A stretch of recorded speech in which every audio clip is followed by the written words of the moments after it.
111. What up? What up? A2HH Live. Coop in the building. Myself, Mike D. Sorry for the tardiness, but we've been That's running my around. fault on this one. No, we Yeah. had some technical difficulties too. You know what I mean? Well, I had to pick Sade up from work too. So you know Okay. what I'm saying. That's my daughter. I had to pick my daughter up from work. She's working. Man, we got a Go lot get to her talk mother. about, man. A lot's been going on over the past 48 hours or whatnot. You know, you and I have been talking about this top 25 Southern Emcees list, and you know we posted both of our individual lists, and you know I guess the Shade Room picked up my Somebody's list. list went viral though. Yeah, you know it is what it is. We'll talk about that, and we did. You know, we didn't get the proper credit for that. You know, I don't expect the Shade Room with its 12 to 20 Mm, million followers to tag no, I us, but you know, no, I kind of want to talk about that briefly as we can well. talk Like about that. You know.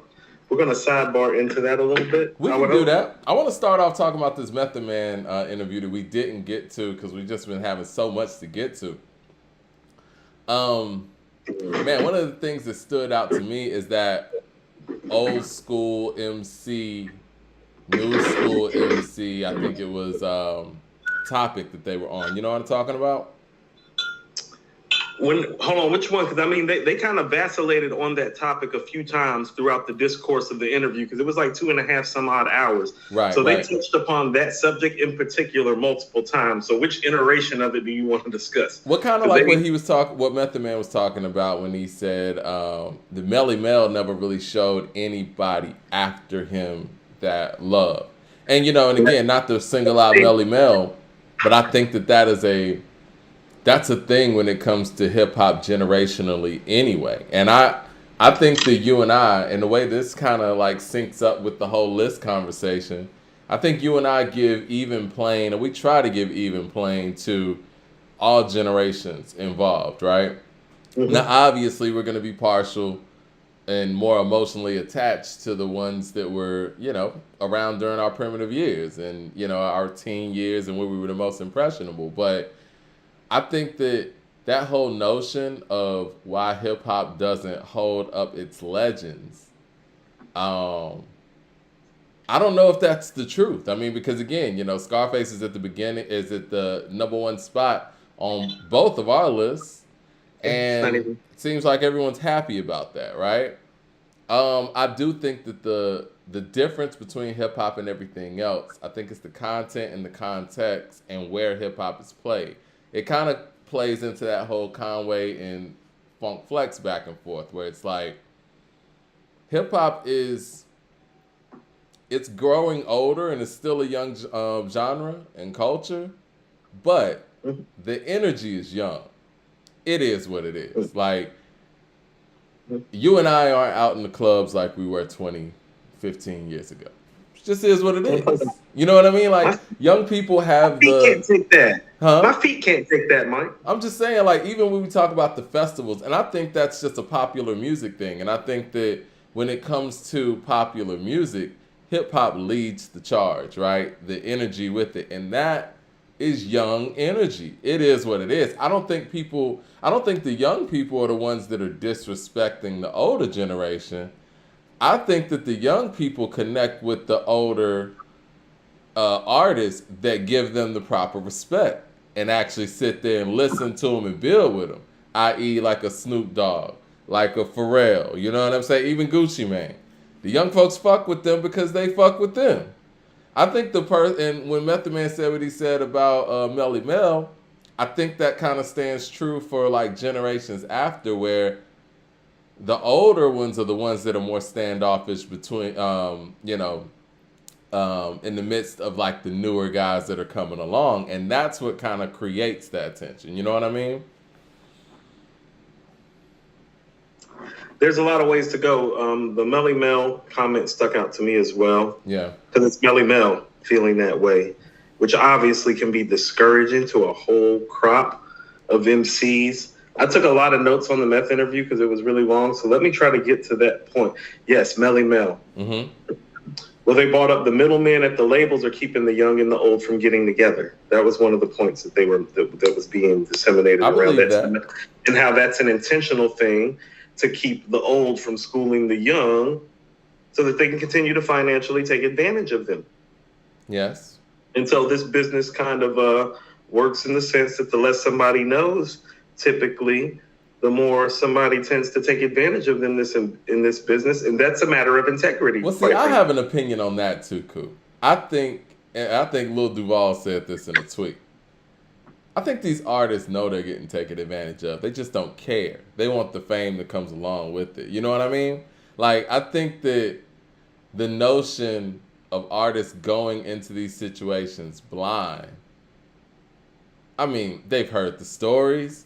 They're not, like, this isn't a whole new thing. Like, you see how this thing breaks down. I think that they just don't care. I think at this point, they feel like being an artist is a stepping stone to something else. Fashion, let me get in something else, whatever. I don't think that the individual artist contracts they're oblivious to in that way now.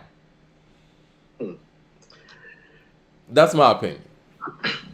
No. I get where you're coming from. But let's say there is somebody like that out there, per se, that is being taken advantage of and is not privy to it, and then they become privy to it. Pray tell what happens. All right. You get what I'm saying? No, you're right. And I think that happens even in sports. So it still comes down to an integrity thing, because it's like, well, when the person finds out they're being taken advantage of and they go to said company, label, or whatever, and it's like, hey, y'all are taking advantage of me. I need this to be right. Well, they still have the option to do what? Either make it right or keep it the way that it is. And what do 5% of them do?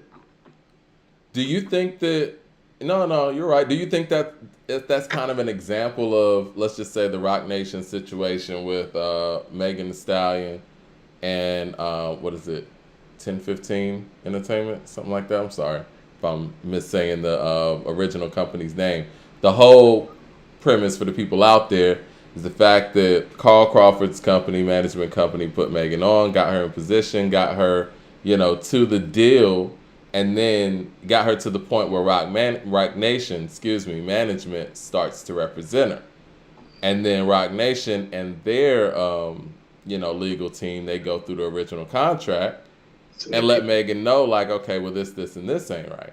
And then so Megan's like, okay, well, I'm leaving that group. Do you think that's kind of like what companies like Roc Nation kind of have stepped in to be, is like Big Brother OGs and stuff? Because we can give, Jay-Z and Roc Nation that type of credit where you have not an elder artist, but an artist who knows the business and who's been through the business, who is taking on acts.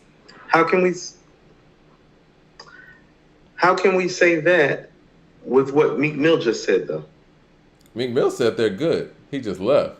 Who knows? You know what I mean? Like, no, he kind of has to say that he's good because of politics, but the rhetoric didn't sound good when he was putting the numbers up, as opposed, when I was doing the numbers, I was like, well, that doesn't sound good to me numbers-wise in relationship to what you're earning them. Like, Method Man said something that I thought was very powerful. And I've kind of spoke about this as well. It's like, well, people kind of knowing their positions. It's like, well, he's always kind of, and this is funny, the reason that he's always gotten placement, I feel like, is because he's never wanted to be a boss. He said, I've always looked at myself like a top earner and been okay with that. And because he's always been a top earner, the bosses have always trusted him because they've always known that, well, he don't want to be a boss. He's just cool with being the top earner. Yeah. And so some of it is just coming with, staying in your lane, doing what you do well. Does that make sense? I think, a lot of that comes with believing in yourself and your abilities, and the fact that, I'm always going to get work. And I think Method Man's been one of those people blessed enough in the industry where he is that, where it's like, yeah, he's always going to get some playing time. You know what I'm saying? Like, he's always going to get picked up on whatever squad. He's always going to get, whatever feature he needs. He's always going to be able to, possibly get in whatever film. He's cool with everybody. He's a great artist. And yeah, he's just he's a star. You know what I mean? So not every artist let's look at, since we bring up Meek Mill. Meek Mill is no Method Man to no stretch of the imagination, right? And I think a lot of the gripes that he had, what you were talking about numbers-wise, I think he put on the label as opposed to Roc Nation. whatever. But Okay. I will say in this situation though, right? Rock Nation, because one of the big things with Meek and his, I don't want to say buzz, but it is what it is. Like how Interscope marketed the fact that 50, survived 9 shots and his recovery and basically the whole comeback story. Meek Mill's marketing was, kind of predicated on some of the legal issues that he was having and how he was being treated unfairly. Rock Nation was able to, get that legal team together in that way. Get Beyonce out in the Super Bowl field, shouting his name out, Free Meek. Put together a great docuseries or documentary that was on, I think it was Amazon Prime. All of those things played a factor into, him getting some of the relationships that he has to be in position to help for prison reform and all of those things. Rock Nation did do that. Like, we can see that, and we can see that if he were under some other management, that probably wouldn't have taken place in that way. You know what I mean? That's fair. No. All of those points are fair, but also, too, let's just say this about Method Man, too. Mm-hmm. And he brought up one of your favorite MCs, Sean Price, when he was saying it. He said, he was like, I didn't even know that was rough. You know what I mean? Like from Helter Skelter, like from Boot Camp Clip. And he was like, I just asked the nigga, like, what did he say? Like, what is it? He's like, I'm better than these niggas. Like when, he was asking Sean Price, like, what it was? He's like, I'm just better than these niggas. Well, that's the same thing with Method Man. Like even beyond Sean Price, it's like, well, at the end of the day, Method Man's just better than most of these niggas. Exactly. Too.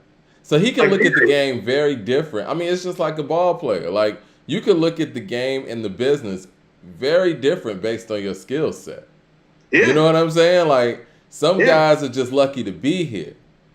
I mean, you got to look at him like he's somebody that's not just been like a ball player. He's been like an MVP contender. Like, I keep telling people this, and he said it too. He's the front man for Wu-Tang Clan.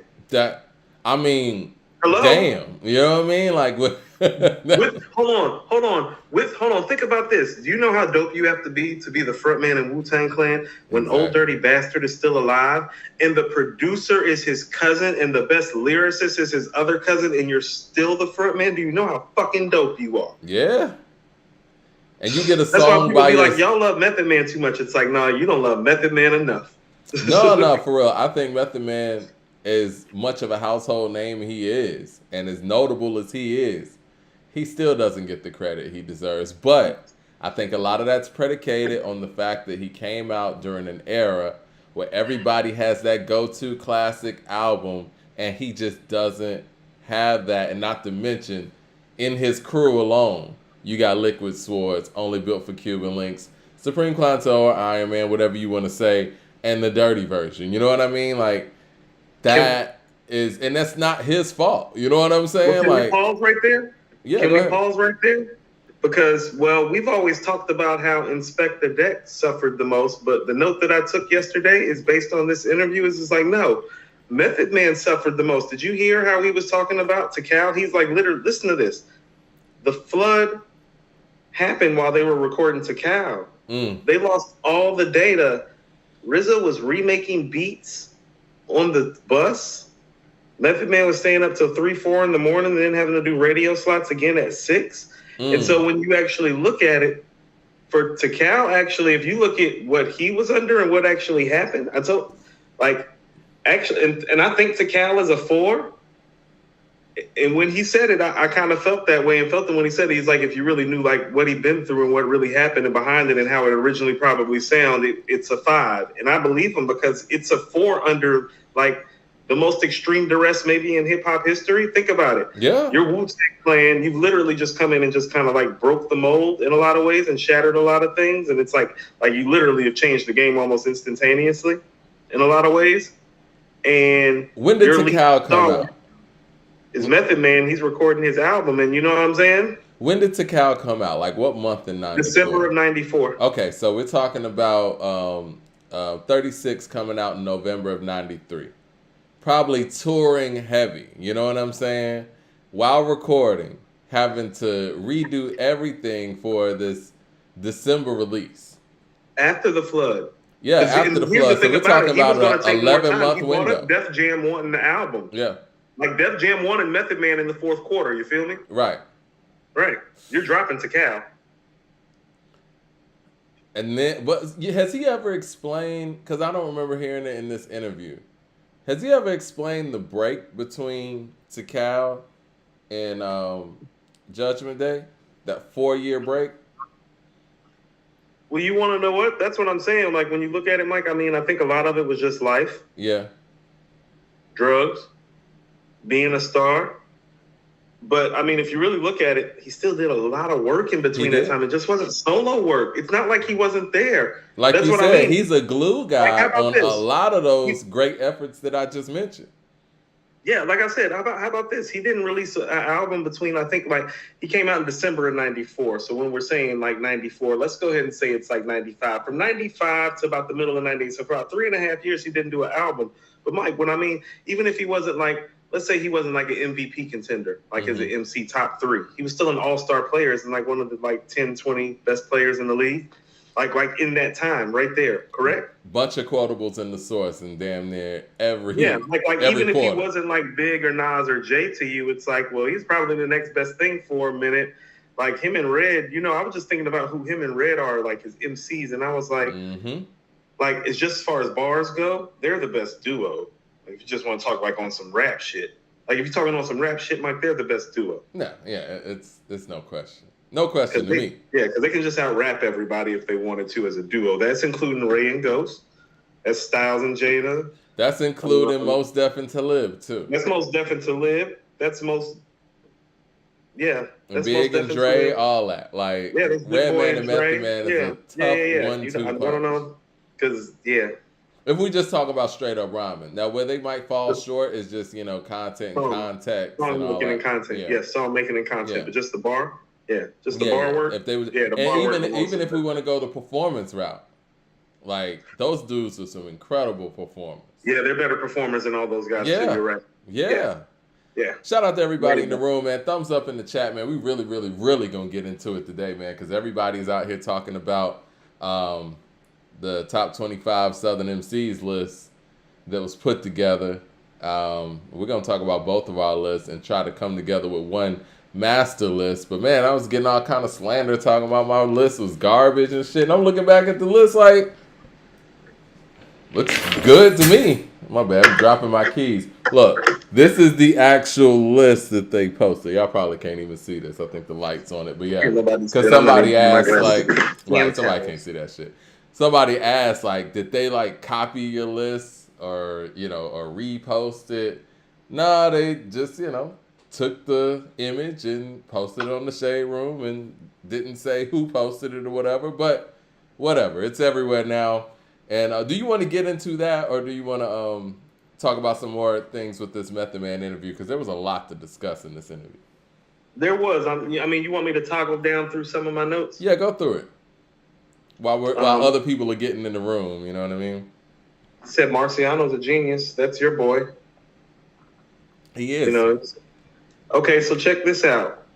When he said that, I thought to myself, the words floating around that Rock got 35 tracks with Alchemist, and they're just deciding which tracks they're going to pick from. Have you heard that? I'm with it. Have you heard that? Yeah. I'm with it. That's what the word on the street is. That's one of those things that can come snatch album of the year from somebody who you think may win album of the year, like Black Thought or Nas, or even Game saying he has album of the year. Black Thought and Game are dropping on the same day now. Mm-hmm. There was Bruce Lee talking here. I'm gonna tell you what I really loved about this interview. I like the Bruce Lee talk. They were talking about fitness and health to start off. Mm-hmm. A lot of black men in hip hop who are around Method Man's age are not here now. And so when you see him working out and in health and in fitness the way that he is, and even the discussion they were having, I think that has something to do with it. You get impacted by your peers and what's going on. So somebody like Phife not being here, Sean P not being here, Old Dirty Bastard not being here. You feel me? Yeah. Yeah, there are a lot of people that he came up with and came up around that are around his age now because he's 51 that aren't here. So I just like hearing that discourse during the place of during a hip hop conversation. he brought up how power fundamentally works, like the show and in reality in politics, like how the anti-lynching bill just got classed. He actually sounded like you for a minute, Mike, when he was talking about how the anti-lynching bill just recently got passed. And he was like, well, how many seats do we have at the table? We don't get to join these fraternities. I was like, this nigga sound like Mike right now. Listen, man, everybody knows what's up, man. And, you know, I heard some of the things he said. I understand. He is an actor now, so he has jobs that he has to secure. But I could tell what he was saying without him actually saying it. He didn't want to specifically call out names or anything. Right. But we he didn't all do any know, name calling. Yeah, we all know that nothing's been done specifically for the black vote. Bottom line. Well, listen to what he said. There's a couple things. He literally brought up musicians. He did say some things, though. He said musicians and actors. He said the higher the rank that you are as a musician or actor, the more people you control. Well, very comparable to what you've been saying, Mike. That's what entertainers are put in place for. But you know what? A lot of that stuff is breaking the mold. That's exactly how they tilt you out there based on how many people you got. A lot of those things I won't say we're breaking the mold, but people like us, people on the internet who really aren't on payroll to that degree, are breaking the mold in a sense where we're able to actually have real conversations with massive amounts of people in ways that was not, even possible 10, 15 years ago, right? 20 years ago, whatever. And so this is why, platforms like the Shade Room will not tag us. You know what I mean? Like, why empower people who aren't on payroll? I don't know these people. You know what I'm saying? Like, I know we're going to get to it in a second, but I mean, we're talking about a platform that has interviewed Joe Biden and Kamala Harris. They're not just some regular Instagram page. They can't just be out here tagging anybody. It's very problematic. I'm just being real. The most political thing that Method Man said during this whole interview was right when he said, Kanye messed with the voting system when he ran. And I was like, oh, don't say that because you're making great points. But then he flipped it. And I was like, he's well-versed now. He said, but the black vote matters in America just as much as black life do. I was like, well, black life don't mean shit here, Method Man. And that's the point that he was really trying to make at the end of the day. Like, at the end of the day, much like my cohort and partner here, Mike Beebe, saying is like, well, black vote matters just as much as black life do. I thought that was like the most poignant thing. I was like, is this nigga been listening to Obama? He got a new speechwriter? Like, is this Method Man? But he's correct when he says it. I think everybody can observe what's going on, man. I mean, we kind of, we always say, women say this the most. Oh, don't say that. No, it's real. It's like actions speak louder than words, right? How come we don't hold politicians? They're good for that. Yeah, how come we don't hold politicians to that same standard? Actions speak louder than words. People aren't seeing actions. They're not even hearing words at this point. So what are people supposed to think? What's about to happen, though, is I would say in 2024, you're going to have a bunch of entertainers who are going to be very reluctant to get behind any candidate. Because at the end of the day, all of the people see that whenever these folks go out here and support a candidate, gas can go up, you know what I'm saying? Baby formula could be shorted, food could be shorted, prices going crazy. These people don't say anything. But when it's election time, y'all using your platform every second to go tell us what to do. Us poor people what to do. Our problems ain't your problems. So in a minute, entertainers are going to be like, look, man, I can't do it this time, guys. So, it's very problematic. Yeah, people see what it is. Hold on, let me get to the super chat real quick. LP says, it's a damn shame how hurt some legends are health-wise and financially. It's hard to listen to some of their stuff. Dudes out here missing teeth, shaking my head. Yeah, it is sad, man, because, so many people have broke ground for hip-hop and, where we are. And I think do you think it's also one of those things, too, kind of like, once again, the NBA, where you have players who feel like they actually paved the way for certain people to get contracts that they're never going to see.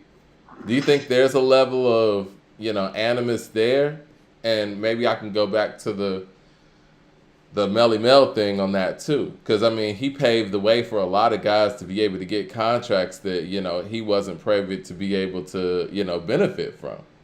So so how about this? When you're somebody like, in particular, Michael Jordan and Magic Johnson, Mm-hmm. even Isaiah Thomas to a degree, you get to kind of pull up and you can kind of talk shit about it. Do you understand what I'm saying, Mike? What you mean? Like, you can pull up on the younger players, Oh, yeah. like, and be like, hey, nigga, the only reason that you even making that money is because, we whoop. But you can say that when you're Mike, Magic, or Isaiah, and it doesn't come off as hate. Or even like a Dominique. You feel what I'm saying? Because those guys have made money and made ventures and done things beyond the sports realm. And even while they were there, and most of those guys have been smart with their money too. You feel what I'm saying? Mm-hmm. And so that hits different when it's coming from a player that's not at that level, that didn't get the opportunity to even make the money that Mike and, remember when Mike made $30 million for 2 years? And that was like, oh my God, people thought the world was about to explode. I mean, I don't even think they. That was just back taxes. And he was and you know what? He was doing taxes. That wasn't even real money. That was back taxes. Mike was making $100 million off night. Yeah, Mike was like, he was doing 1 year contracts with the Bulls. I think it was like what, $30 million for 1 year, and then another 30, or was it 25? Yeah. Whatever. No, but you know what? One thing I will say, 30. He hit him with a 2-piece. I was watching, The Last Dance, like I always do, right?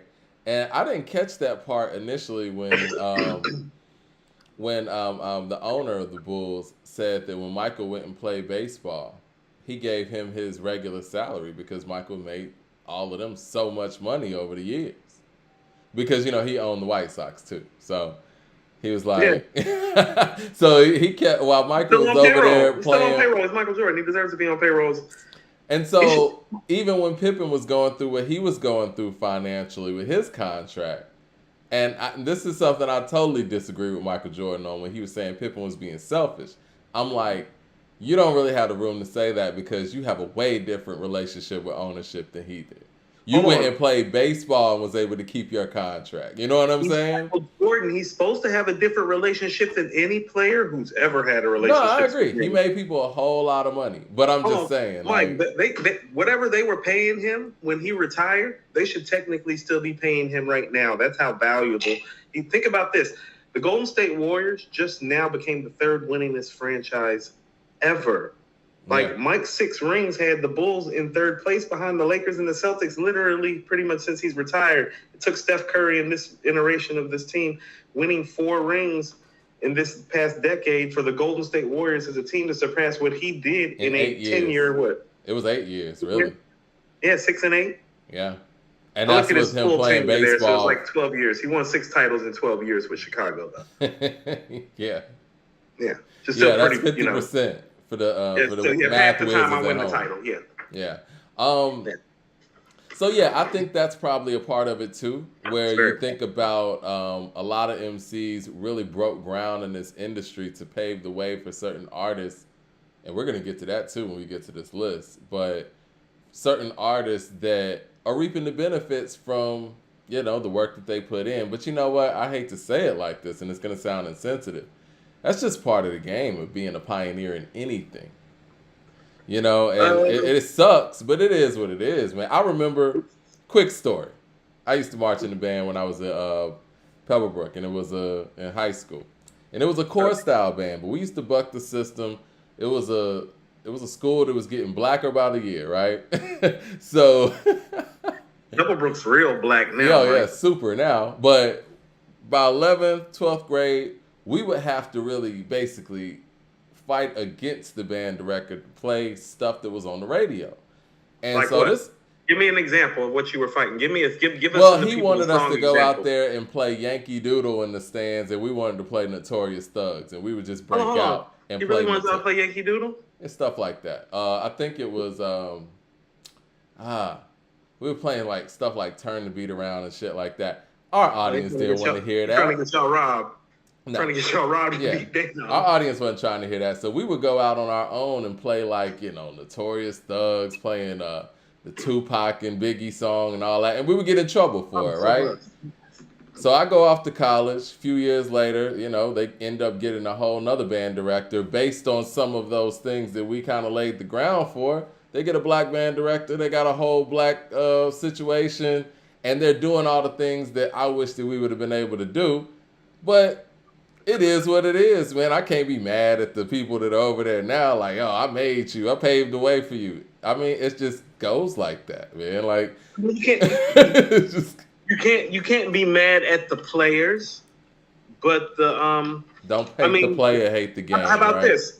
Well, there's that part of it too, but there's also the part of it. It's like, well, this goes down to like people feeling disenfranchised by the pieces and the cornerstones that they've built. You know what I mean? Mm-hmm. I mean, not to get too biblical, it goes back to that. Well, you know, rejected stones become cornerstones, and so these people are feeling rejected. Right. And that's really what it comes down to, and that's really belongs on the responsibility and the onus of the association, because that's what I'm telling you is like, well, these are the things you don't hear, like Isaiah Thomas, Kareem Abdul-Jabbar, Magic Johnson, Michael Jordan. Even if you want to go to somebody like White, like Larry Bird, who affects white America probably in a certain way in terms of who they look to. You get what I'm saying? You don't hear those guys complaining about that shit. You want to know why? Because they are paid. I love Larry Bird, man. Larry Bird. This is the money and affluence and how you've been taking care of things, as opposed to somebody who maybe was the sixth man for his prime years for about 3 or 4 years, maybe had a 7-year career. You get what I'm saying? Right. Only made, played in the mid 80s, so he probably made about, $75,000 a year his first 3 years. Right. Got one big contract, made about $250,000 in 4 years, and he's out. That ain't shit today. That money been gone. You know what I mean? That person might sound like a hater. And I would imagine, man, you see guys that that you would have waxed on the court making 20 times more than you. I get it. It sucks, but it is what it is, man. It is what it is. But but there's two sides to it. Right. So let me get to the super chat real quick, and I'll let you do that. BG Method with the super chat says, first, just keep doing what you brothers do. Best thing I did in the last 9 months was find y'all. But when you get a chance, speak on that Ice Cube and his CWBA deal with the NFL. Cube is trying to look out for real. Yes, he is. Cube's out there creating jobs. He's doing what people wanted to give Jay-Z credit for without proper evidence. I said that, yes. And I love Jay-Z. And we're going to talk about his Kevin Hart interview later. I love Jay too, and we're going to talk about his interview as well. Let's wrap up with some of the highlights that I went to. I love the conversation they had about free will. People really need to check for what they just talked about with free will. That was probably the most poignant part of the interview, in my opinion, because it's like, they talk about how you have free will. The Bible says, but Method Man breaks it down like real simply. It's like, oh, when you got the bubble guts in the airport, you got free will then? Well, you know what I'm saying? Like, you chose to eat what gave you bubble guts, right? And that's what he said. So, they just go into that chicken and egg of, well, there's always a question before a question. It's very parable, like, and hearing an MC talk to an interviewer, like, in parable form, like in biblical sense, was just, like, very entertaining. What's his name? The lead interviewer, I'm sorry, I'm coming up short. Him and Meth even battled. I'm sorry. You're talking about Math Hoffa? Yeah, Hoffa brought up how in Exodus, how God hardens Pharaoh's heart in order to institute his plan. He's like, Pharaoh didn't have free will. God hardened Pharaoh's heart to take the free will, Yeah. So, the discourse was like that. That was the highlight of the interview to me, outside on a non-hip hop basis. And I want to say this on a side note. I mean, I think they do a great job over there. I love the fact that we're in a place right now. I love their interviews.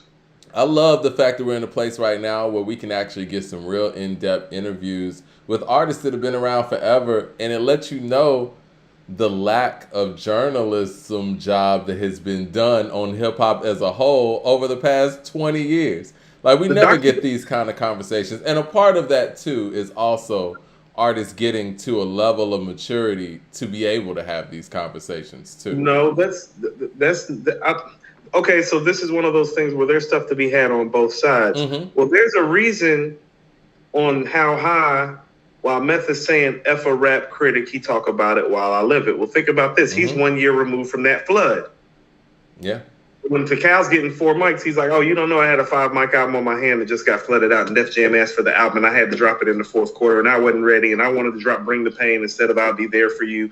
And you know what I'm saying? He like, hasn't you don't had a know all great those relationship with rap media or rap critics, I would say. Right. But here's the thing about it. A lot of that could be because it's like, well, he could be somebody that's feeling like, well, you don't really know the full story of what's going on. Mm-hmm. And he might be right. And this is what I'm saying is that like the hip hop journalistic media in the 90s, like did our artists and our legends a disservice. They did contribute to the murders of Biggie and Tupac with their discourse and their rhetoric. That's a fact. That's a fact.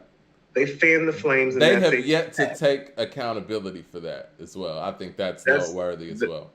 That's why I don't like necessarily follow or listen to those publications that did those things anymore at all. That's where they really lost credibility with me, was that. No one ever got on a record and said East Coast versus West Coast. That was not the thing. That was publications, media, and journalists doing that. Definitely people trying to make a buck and come up. Yeah. Which I get. We all trying to come up. You know what I'm saying? But at what? At what price, you know? And again, your integrity. I told you. People always like I don't care what people say. People always say they have integrity until money comes into play. The thing is, though, man, all of them were young, right? The journalists involved too, except for maybe the big head honchos over there who will remain nameless. You could do your research and find out who those people were. But you would think after things went down, they would be like, you know what, we did contribute to that. And we'll take that and we need to learn from that and move forward. No accountability. On some Gayle King shit. It's very proud. No, man, that they made Snoop go on Red Table Talk, cry and apologize. She never apologized for the shit that she said about Kobe Bryant in front of Lisa shit at all either. Mike, I'm about to smoke this cigar. I found a little mini cigar. I was cleaning out the basement. Just letting you know. I don't want to take us too far, of course, but I'm just saying. No. I mean, I think that when it comes to, there's enough accountability to go around, and I always want to be the type of journalist and person that if I said something or did something that was off base, off course, and led to something like that, I will let the same people that listened to me initially know that, you know what, I was wrong. I shouldn't have went there. I'll take accountability for my actions. Basic shit. You know what I'm saying? Stuff that we tell our kids to do. Like tell the truth. Yeah. Be honest. If you're wrong, say that you're wrong. Have integrity. Yeah. Grow the fuck up. Yeah. All that. Take responsibility for your actions. Okay, so check this out. This is what I mean. This is how the journalists behave. I had to take my daughter to work the other day. She just got back from Miami. We're supposed to take the dog back over to her mother's house, okay? Mm-hmm. We get in the car. It's the morning time. You know, I'm still in my pajamas. I'm taking her to work. I'm supposed to stop and drop the dog off. I'm like, you got your key? She's like, nah, I lost my key. I'm like, well, why you got me in the car with this dog when you lost your key and I got to take this dog back? And she was like, you want to know what? She's like, I was wrong. I should have told you. That's all that these journalists have to do. Like, that's all that they had to do. Like, what my 15-year-old understood, like, very simply, very quickly, is like all they had to do. And people got murdered behind it. Do you understand that? Mm-hmm. It's like she lost the key and could understand that, like, on a small level, that was fundamentally and basically wrong at 15 years old. But you have grown-ass men and women about money, because money is the most corruptible tool in the world. They won't even admit to contributing to murder. Yep. With their discourse about getting their journalism, quite frankly, put on the front pages and racks and off the shelves. Mm-hmm. Plain and simple. So it's a lack of integrity. It's a lack of morals. It's a lack of compass. It's a lack of a lot of things. And then when you go back and read the stuff, it's like, and the writing's not even that great. No wonder you did it. It's not. No wonder you did it. The writing's not even that good. I hate to say that, but you're right. You know what I mean? And those are things that we read when we were kids. And, you know, looking back at it, it's like, especially if we go back to some of those articles that we've put on display on this show, it's trash. Like, that Ego Trip article about it was written in Reasonable Doubt, it's like an adult wrote that? Yeah. And I say that respectfully, and I think that these writers, even some of the stuff that we read today, that these people put out today, they're well written, but it's bullshit. You know what I'm saying? Like, Now it's there is some Never Never Land that goes on in hip hop, so I'm not expecting it to sound mature. Like, okay, how about this?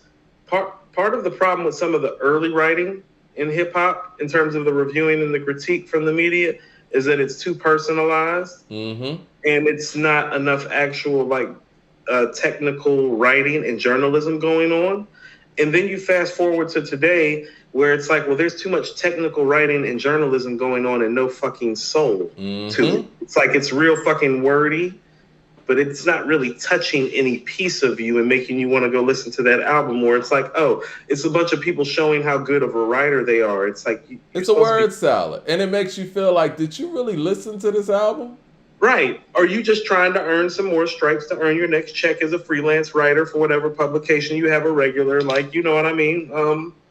History with. Because dude that wrote the KD review for Pitchfork, it's very problematic. Some of the stuff that he was taking all the way around the world, it was like, that's what you got from this album?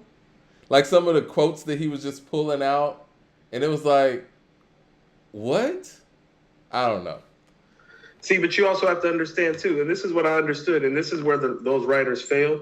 Well, they set a template for how to rate and discourse about Nas. So other writers that are coming up that weren't from our era, that aren't privy to Nas, well, they go back to the people who we respected at the time. Well, those writers now were reading that stuff, too. Yeah. Right? You know what I mean? No, you're right. Or even if they weren't reading it, they could go back and say, oh, okay, well, this is the things that I need to talk about. You know, I saw a tweet that was interesting. We retweeted it on According to Hip Hop. Somebody said that something along the lines, and I'm paraphrasing, Nas being the worst beat picker in hip hop is one of the most false, I guess, statements that is just caught legs. And you have to wonder, like, where do these notions come from? And they have to come from these publications from back in that era. People take those notions and have put it into the digital era and have ran with it over and over and over. Like, there's no way you could sit there and look at Nas' catalog in totality and say he is the worst beat picker in hip hop. Doesn't even make sense. Okay, but check this out. This is what I mean about how, like, the media controls the narrative of things, too. Well, because of what we've been saying, tweets like that coming out saying, and not saying it's just us responsible, but people that are, like, kind of, like, more into actual, like, you know, hip-hop and not gossip, per se, or not just, you know, trying to sensationalize things or over-dramatize things. It's just, like, really into the core fundamentals of it. Well, people like us are making it more comfortable for people really to say that and it be a valid point. Because you see now time has passed. You know, those people that were doing that discourse, well, the fray is kind of open to people to have different thoughts and different opinions now. That's one of the things that is beautiful. Like, I've been on Twitter for, like, it feels like months now arguing about life is good, even though it's only been days. Because there are people that follow us that are watching right now that feel like life is good is better than, like, King's Disease 2, Stillmatic. And I'm like, you know, fuck no about Stillmatic. No. But there are people that feel, fuck no. That's a fuck no for me. But there are people that feel that way, but the fray is open to have that discourse. You get what I'm saying? And I think that's great. Open for that. So it's like, no, if you want to argue about like that, let's argue about that, because that's what they did in the 90s where they failed. That they was like, no, it's this way because we say it this way, and now everybody take it and run with it. And it's like, well, it lacked. Hold on, think about it. If people took something that lacked integrity to begin with and ran with it, isn't the whole game fucked up? Right. And that's what you see. What KRS say? Everyone would be singing for the king. Am I wrong? People in the chat. Can we sidebar right quick? Go ahead. Because we're gonna talk about this Southern list. Jack of Spades came on today, and I was thinking to myself, Andre don't even have a soundtrack song like this. What the fuck are we doing? You know what? Surprisingly, for 3 verses on some soundtrack shit. I'm gonna say this. Jack of Spades is a beast. Surprisingly, though, a lot of the slander that my list was getting had nothing to do with Dre.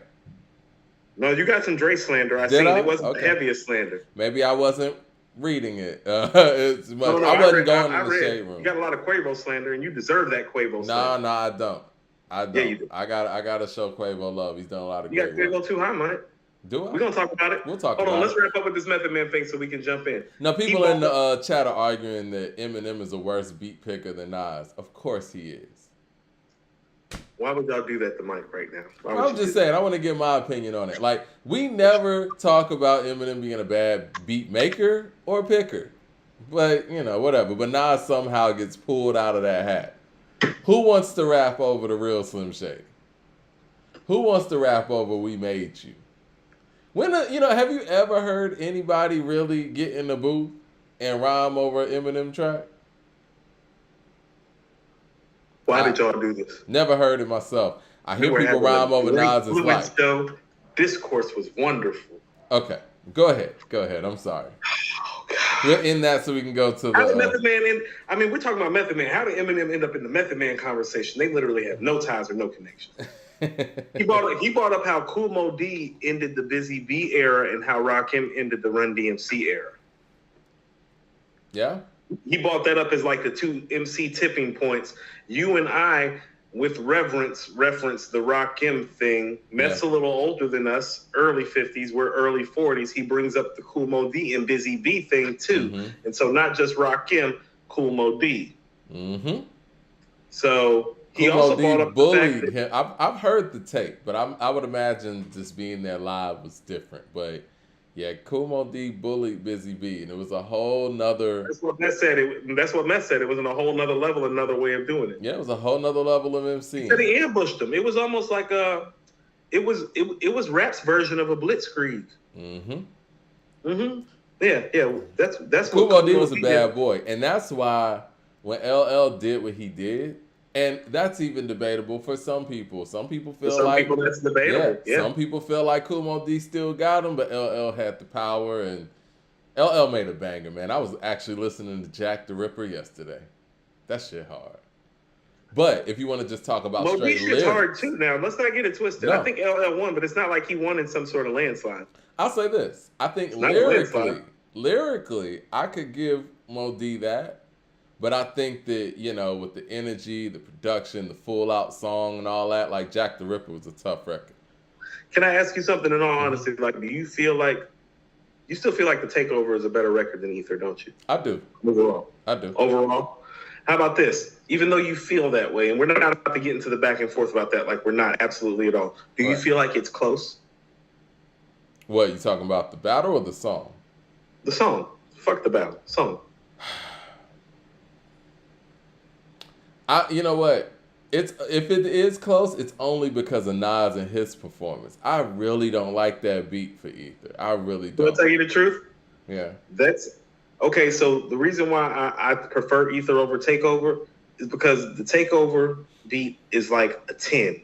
The Ether beat is like, I can't even front. I think the Ether beat might be the worst beat on the album. I think it is. And I was thinking that when I was saying this. I'm sitting here going through. Because I prefer Got Yourself a Gun and Smoke into the Ether beat, Mike. Now, if y'all want to, if people want to say, My Country with the little corny ass like guitar strings. Yeah, if people want to say that about Nas when it comes to Ether, he was a bad beat picker that day. I'm okay with that. But also, he made up for it on Made You Look. Right. So this is what I mean, though. Like some of his best stuff. Okay, so.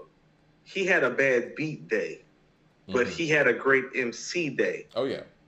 Like, Take It in Blood, that's what I mean. It's like, well, if that beat sounds like Take It in Blood, which isn't like this all-time stellar beat, but even if the beat just time is like Take It in Blood, he take, like, level, because of where he's at lyrically on Ether, he takes it in a landslide.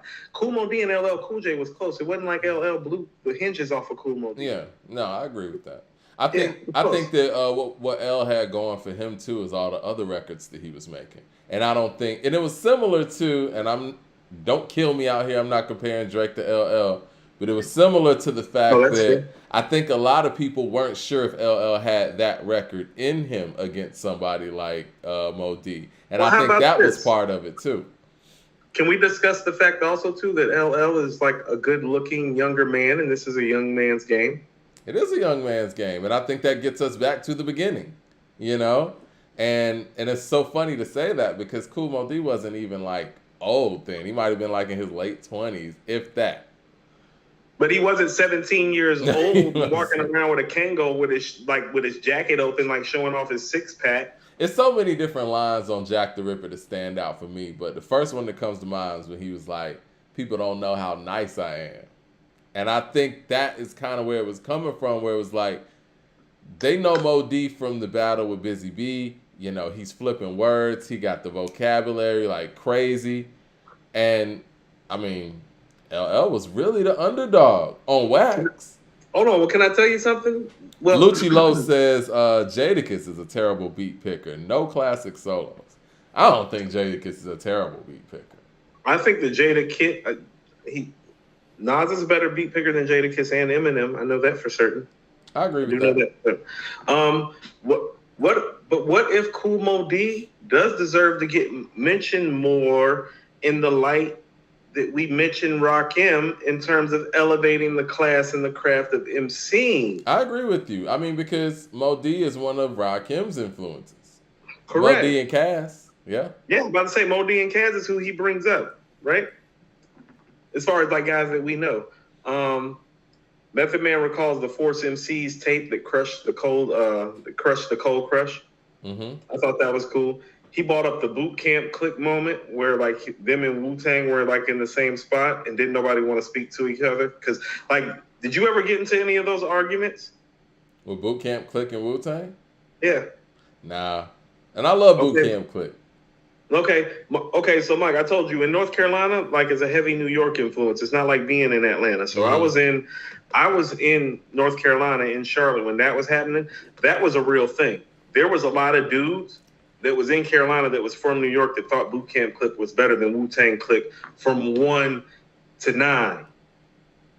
Like if you were to put original gun clappers, Smith and Wesson, Helter Skelter, like from 1 to 9 together, it's like no. Like, and I used to argue with dudes about it. It's like, well, 1 to 9 they better, but I'm like, look at the 1 to 5, Meth, Dirt, Ray, Ghost, Deck. I was like, and I got Jizza. This is before Liquid Swords came out that this fight was going on. So lyrically, this is around the time when Deck started spazzing out on shit. You feel what I'm saying?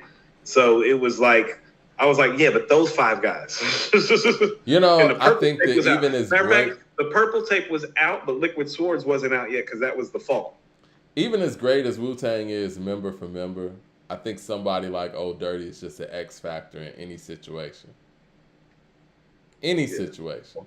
A Brooklyn Zoo and Shimmy like niggas ain't got people in their crew like that. Now we've had, I mean, I guess in my circle, we've had Dungeon Family Wu-Tang debate type things maybe. But even with the Dungeon Family, there's no Old Dirty in there. I think Gip is probably the closest to that. I love Big Gip. I regret not having Big Gip on my list. Let me say that. So let's bring up a couple things right quick. You know, Wu-Tang was so young and so raw. Method Man brought up something too, and Hoffa and them kind of like piggybacked off of it. He didn't even know how many bars he was writing when he did Bring the Pain. He just rhythmically kind of like fell into like where the shit dropped where it felt good. Then they went to Brooklyn Zoo and brought up how Dirty doesn't spit the hook. It's like, you know, it's so great that you don't even realize it's not 3 verses. It's one super fucking long verse. And then he spits the hook at the end. There's no bridge. There's no nothing. I want you to understand, these are 2 of the greatest rap songs of all time. Like, there's not a rap song that sounds like Bring the Pain or Brooklyn Zoo before they got made. I had a whole conversation yesterday. Great meeting with my guy Alex out there at Soul Food Cypher. Shout out to him. He listens to the show. He's probably going to be listening to us on the streaming platforms because he says he listens while he's working and stuff. So, you know, shout out to everybody listening to us on Spotify, Apple Music, all that. But we had a whole conversation about how, because their whole company is based on freestyle, right? They freestyle and they break down lyrics and find ways to educate, you know, children and extend their vocabulary based on freestyle methods, right? I'm paraphrasing it. It's a beautiful company, beautiful sentiment. But he was just talking about how when you're freestyling, you don't know where that stuff is coming from. This stuff is in us. And so when we talk about certain artists where it sounds formulated in ways that we can't really explain why we're not feeling it, those are the reasons why. What you just explained with Method Man and Old Dirty, they probably didn't even know where it was coming from. Some people might say drugs, whatever. But you can get anybody high. They're not gonna make a Brooklyn Zoo. You know what I mean? Like they have that soul. stuff in them. It's the shit that's coming from their soul, though. It's different, yeah. We speak, and I don't want to get too deep and philosophical, but we speak. Our ancestors are speaking through us. You know what I mean? And this stuff is real. And these are examples of that. They don't know where, like he said, he didn't know where Bring the Pain was coming from. He was just doing his thing. This is people don't understand this. This is now this is part. Okay, so like what they did is part of our Black diaspora now. You get what I'm saying? Exactly. I mean, even when you go all the way back to, you know, when jazz was having its impacts in the 40s, 50s, you know, it's the same thing. Bebop, all of that. He brought up, hold on, I forget who it was. One of them brought up, you know, Tribe hit because, you know, everybody was taking the James Brown shit and they went and took the jazz shit because they saw everybody taking the James Brown shit. They got tired of everybody taking the drum shit. They went and took how about this? They chose the horns over the drums. I wasn't there, but just looking back at it, it feels like that turn might have been with De La before Tribe. I would say De La and Jungle Brothers, right? But Tribe probably perfected. Not with the jazz, Mike. Yeah. But I mean, no. Tribe jumped on the jazz thing, but just I'm talking about going away from James Brown. Kind of started with De La, but you're right. Tribe picked up the subgenre jazz. that it became, like the subgenre that it became, which actually became two subgenres because I really believe that neo soul and like conscious hip hop is really just a spinoff of everything that's done on the low end theory. And so though like Jungle Brothers and De La are there first, I think we just have to agree that they just up the ante with everything on the low end theory, and it's just better. It's just brilliant. It's just strictly, and it's almost exclusively jazz inspired. Wouldn't you say, Mike? Almost exclusively. Oh no, I agree with that. I mean, listen, you're not gonna get an argument from me. I mean, it's right. I feel like, how about this? Jungle Brothers and De La were touching on something that, like it's like this. And this is what I mean.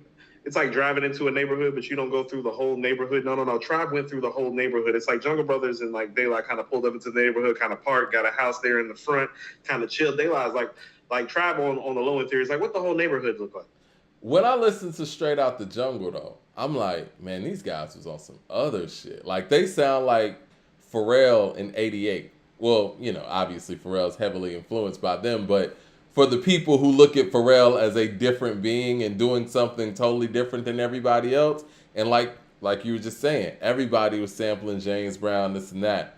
Yeah. I think the Jungle Brothers and De La, they were like, and shout out to Prince Paul because, you know, his production on De La's efforts early on, they moved away from that James Brown stuff. And I think that obviously there's always people that kind of make way for a big moment like a low end theory to happen, and I think those were the ones that kind of opened up those lanes where it was like, okay, low end theory, boom. Because if you listen to People's Instinctive, the album that you don't like that much, but I love it, that sounds a little bit more De La, possibly Jungle Brothers influence. They upped the ante on low end theory. Yeah. They carved, like, the low end theory carved something out that started a genre and subgenres of R&B and hip hop. Like De La and Jungle Brothers shit, even though it was great, did not do that. The low end theory did that. Yeah, you're right. Shout out to Jessine Barber, says Wu-Tang BCC versus RIP ODB and P. Yes, man. RIP to them brothers, man. Topping that with the super chat. Shout out to the people over there in Australia. What's up, fellas? Thanks for uploading episodes to Spotify. Always catching up on there.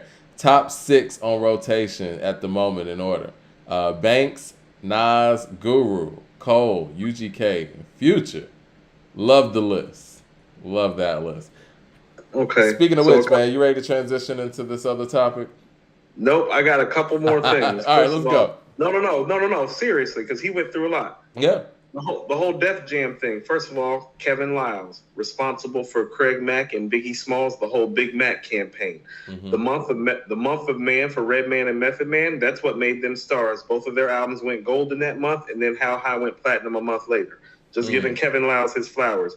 This is Method Man talking about Jay-Z. Felt like a superstar when he came in.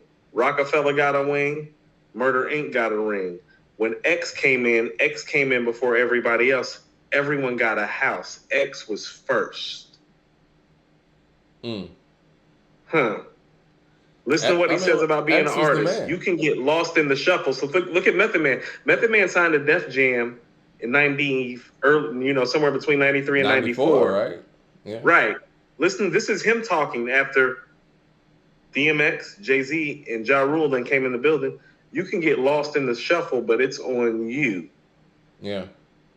Ego Tripping called him Mr. Potential. Hold on. Ego Tripping called him Mr. Potential. Here go Ego Tripping again. They affected his actual performance and output with that because they had such a rep. He gave Earth Gang a shout out. I forgot that Rockwilder did beats on There Is a Dark Side, Redman's second album, Redman's sophomore album. Yep. They bought up the Andre South Got Something to Say moment. And how and listen to what he said about the South. He said he realized something when he came down here. Everybody knows each other down here. He's like, all these dudes knew each other before they got on. He's like, so in New York, we don't do that. He's like, motherfuckers in Brooklyn, Queen, you know what I mean? Yeah, no, clearly they don't. Because even with the whole conversation that we were talking about earlier, when you talk about Melly Mel and just being standoffish and all of that with the people coming after him, that's more of a New York thing. Because when we talk about embracing generations, the South has always been good with that. West Coast has been good with that. You know what I mean? That's a New York thing. New York is standoffish in that way where it's so competitive that nobody wants to give the next person props unless you're in that crew.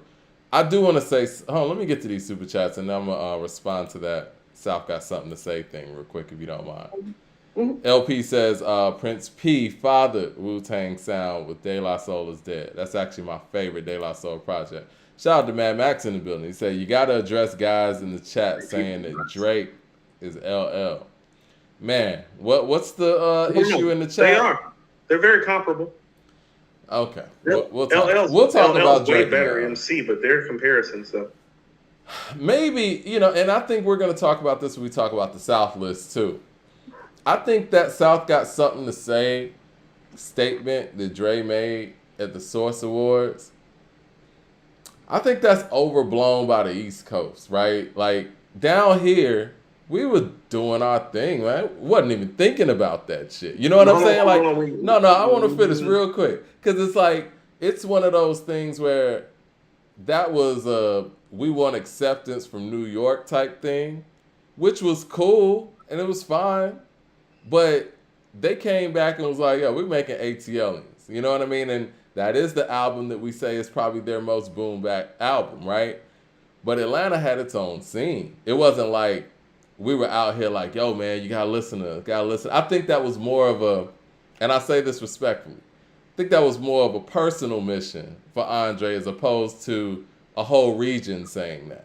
You know what I mean? I do not agree with that just because. Okay, so look, because the way Atlanta made it in the South, the South made it as a collective. I think he was speaking from a place of feeling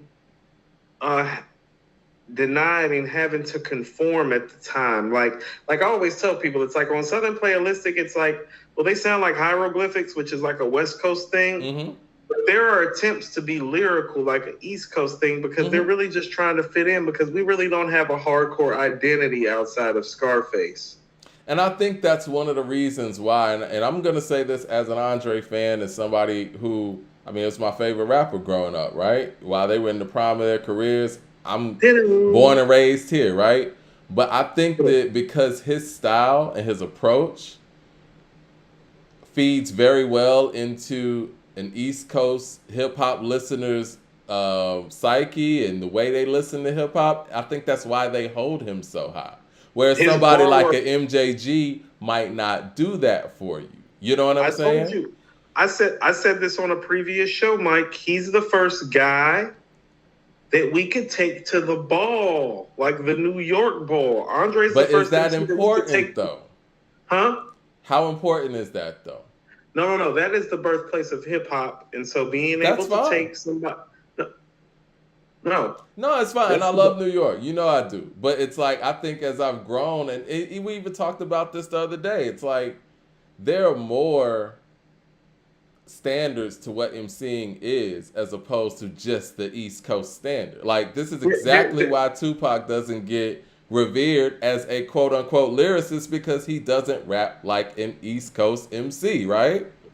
Well, okay. See, but even with that, how about this? Andre checks more of a technical East Coast MC box than Tupac does. Exactly.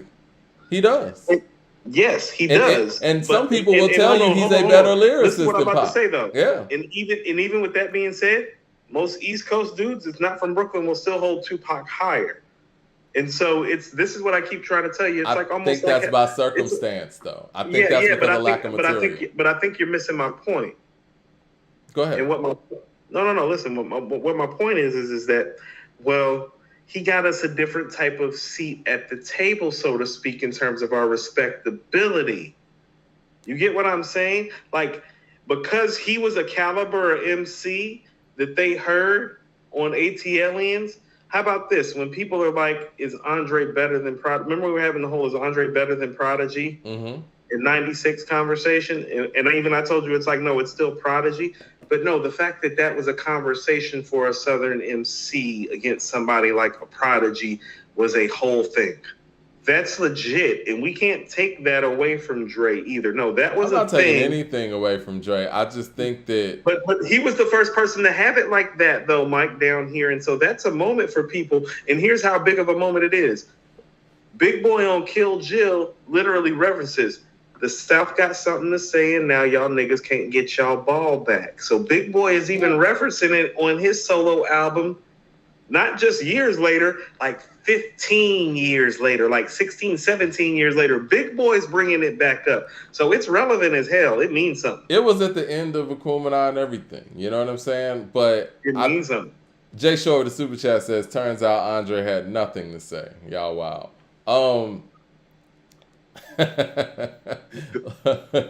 I lost my train of thought. No. This is the thing. And again, you know how high I hold Akumina is probably pound for pound the best hip hop album I've heard end to end, right? Musically, lyrically, concept wise, creatively, yada yada. And it's at the very end of that. But I think that when that was said, and maybe it's because the Source Awards wasn't televised and it wasn't one of those things that was broadcasted, to the masses at the time.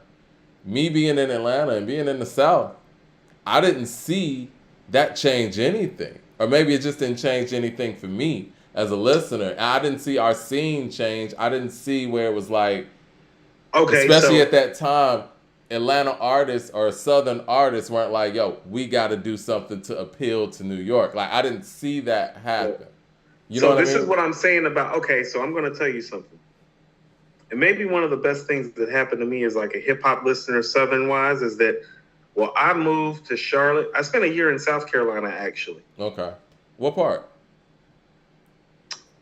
Hopkins. Oh. My family from Low Country. Hopkins, South Carolina. Lower Richland. I went to Lower Richland Middle School. Lower Richland High School used to be a really, really big basketball program, like nationally ranked. Okay. Like when I was in high school at West Charlotte, I used to watch Lower Richland. Lower Richland was like ranked number 2 and we were ranked number 1, actually. But my family's from the area. My grandma Sarah lived on Dry Branch Road. Okay. You know what I'm saying? That's another conversation for another day. But I came to Charlotte in September of 93. I only spent about 9-10 months in South Carolina. Before that, Mike, I was in the east side of Atlanta, in downtown Atlanta. Like, I grew up downtown and east side to Lithonia, like all the way up. You know what I'm saying? We literally went like from Piedmont Road all the way up to Lithonia. You know what I'm saying? It was like a matriculation, and then a matriculation back down the east side to Memorial Drive. So when I'm hearing Outkast in North Carolina, I'm hearing Players Ball late '93 because that's the Christmas album shit. Okay, Right. So when Andre's talking about, we went to Underground, we seen a lot of hoes around. My cousin Mark, the one that put me onto the Greatest Adventures of Slick Rick, the one that put me on to hip hop, that's where he used to take me because Underground used to be popping. You know. Yeah, I know. And so as soon as Andre said that, I was hooked on them. I hadn't been in Atlanta in about 18, 19 months. My birth certificate say Charlotte. I don't know shit but Atlanta. Right. At 12, 13 years old. And so when he said that, immediately connected and drew to them. And so when Southern Playalistic went out, the same thing. And so the effects for somebody that was outside of Atlanta, Mike, for Southern Playalistic, for somebody that had been in Atlanta, was heavy. But listen to what I'm saying. It wasn't heavy for everybody like that. When I'm the one that put niggas on the west side of Charlotte on the Benz or a Beamer and Cell Therapy. Because I was playing Cast like that because it was the only piece of Atlanta that I had on the west side of Charlotte. My family from the west side of Charlotte. I ain't from the west side of Charlotte. But Cooper's from West Boulevard. I'm not. And so I'm putting people on the Outkast. I remember, I'll never forget when I gave Mike Pegues my tape with Cell Therapy and Benzo Urbina. He's like, the shit Outkast got on the other side better than Cell Therapy. I was like, it might be. Two incredible records, man. These are 5 out of 5 records. 10 out of 10. These are 5 out of 5 records, Mike. But this is me and Mike Pegues on the school bus. Mike Pegues was nationally ranked as a point guard when we was in 9th grade. He was like the best baller in our neighborhood. So Cast was super important to me. But listen to what I'm about to say. When they came out with AT Aliens, when they came out with Elevators, everything that I was feeling in 93, 94 about Outkast, Charlotte felt 96. Boulevard Homes in Little Rock, the summer of 96, played nothing but Outkast. You did not hear no fucking It Was Written, no Reasonable Doubt. My cousin M6 was the only nigga playing Muddy Waters. They thought the nigga was crazy. He was riding around on his bicycle playing Muddy Waters on his headphone. Niggas thought he was tripping because he wasn't playing the Cast. Yeah. You feel what I'm saying? And so the way that I felt about them from living in Atlanta in 93, 94, they had taken over the South and transferred that feeling with AT Aliens. That's why they AT were our Aliens stars. was so hot. They were our stars. I mean, you could actually turn on BET and MTV and actually see them. But Because this is Dre time, was an MC, but no, Dre was the caliber of MC. It's like it made niggas proud, and so all niggas wanted to do was play Outkast because Dre was the first MC. It's like, no, we might have the best MC in the game. Play his shit. Play the best MC. Mad Max with the super chat says, we don't hold Dre high in NY. Kids my age like T.I. more than Andre. Andre closer to James Brown than an East Coast MC.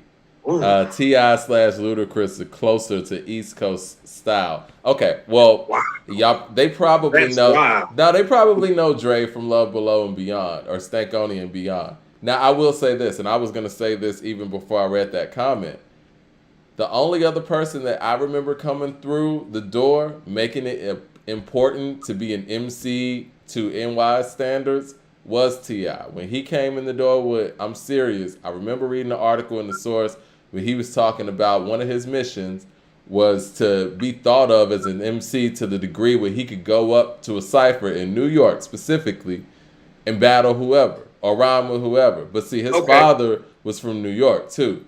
So, I mean, we find that out later on. So maybe that's where that's coming from. We all wanted respect from The Source magazine and stuff like that. And we knew based on, it was kind of an unwritten rule, based on how they were rating their albums and rating their MCs, you kind of had to come with that type of East Coast flavor to get that kind of recognition from that publication. I'm going to squab with you about that. And I'm going to tell you why I'm going to squab with you. Somewhere between Aquemini and Stankonia, on one of those albums, I feel like it might have been after Aquemini, Double XL is talking about Dre's lack of passion to write. And it literally mentions the fact how somebody, listen to what they say. This is Double XL talking. Might arguably be the best MC in the game, and he doesn't want to rap. They were saying that about Andre. That's a New York publication. That precedes T.I. by years. So T.I. is not that. Oh, no. That's not what I'm saying. Oh, you're talking to him. Are you talking to me?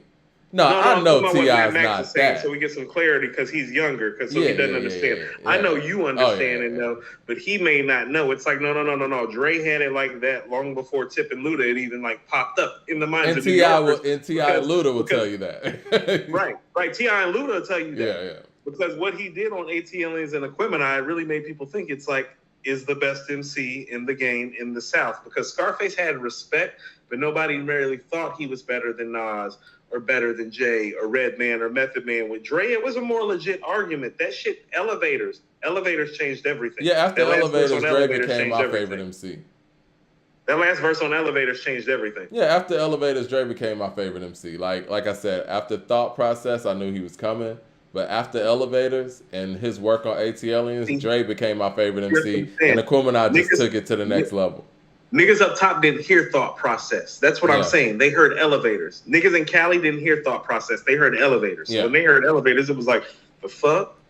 LP with the super chat says, it's the Mecca, Mike. If you make reggae, you need to be accepted in Jamaica, especially back then. Getting respect from where it started matters. I mean, listen, respect is respect, right? And I'm not talking about respect, and I think that respect is something that could go all the way around, right? But I think that conforming is a whole nother thing. Because even when you look at some of the East Coast publications, did the great music, some of the best hip-hop music that ever came out of the West Coast at that time. They weren't giving it the respect and credence that it deserved. Looking back at it. That's not true. America's Most got 5 mics in the Source. Because it was made in New York. Now let's talk about the Chronic, Doggy Style, and Death Certificate. Fair. No. And the Bomb Squad made America's Most. You're totally right, and I'm wrong. Those are all 5 mic albums. Yeah. Those are all 5 mic albums. You're totally right. Because, the way those albums But they weren't being fair to Wu-Tang either, Mike, so we can't say it's a West Coast bias, though. That's what I mean. You know what? And I think Wu-Tang's issue with Staten Island. I think if Wu-Tang, as a collective, was from one of the major boroughs, it might have been a little different. That's not... No, okay, you don't think so? Listen to what... No, I don't feel that that's totally fair, because Staten Island is the 5th borough. Long Island's not a borough. That's where EPMD and Rakim is from. That's true. And Rakim's getting 5 mics. Well, he kind of came along before the publication, too. But I feel you're right. No, I get what you're saying, too. It was almost like they didn't want to let Staten Island in. But it's like, well, no, they kind of... How about this? The Infamous got 4.5 mics. And it's like, when you listen to the Infamous, it's like, oh, well, it's not Illmatic. And that's what's wrong with the Infamous. Right. That's still a 5 mic album. The Purple Tape, same thing. Mm-hmm. And so there was some Illmatic syndrome going on with those guys. And here's my problem with that. And here's where you do have a valid point.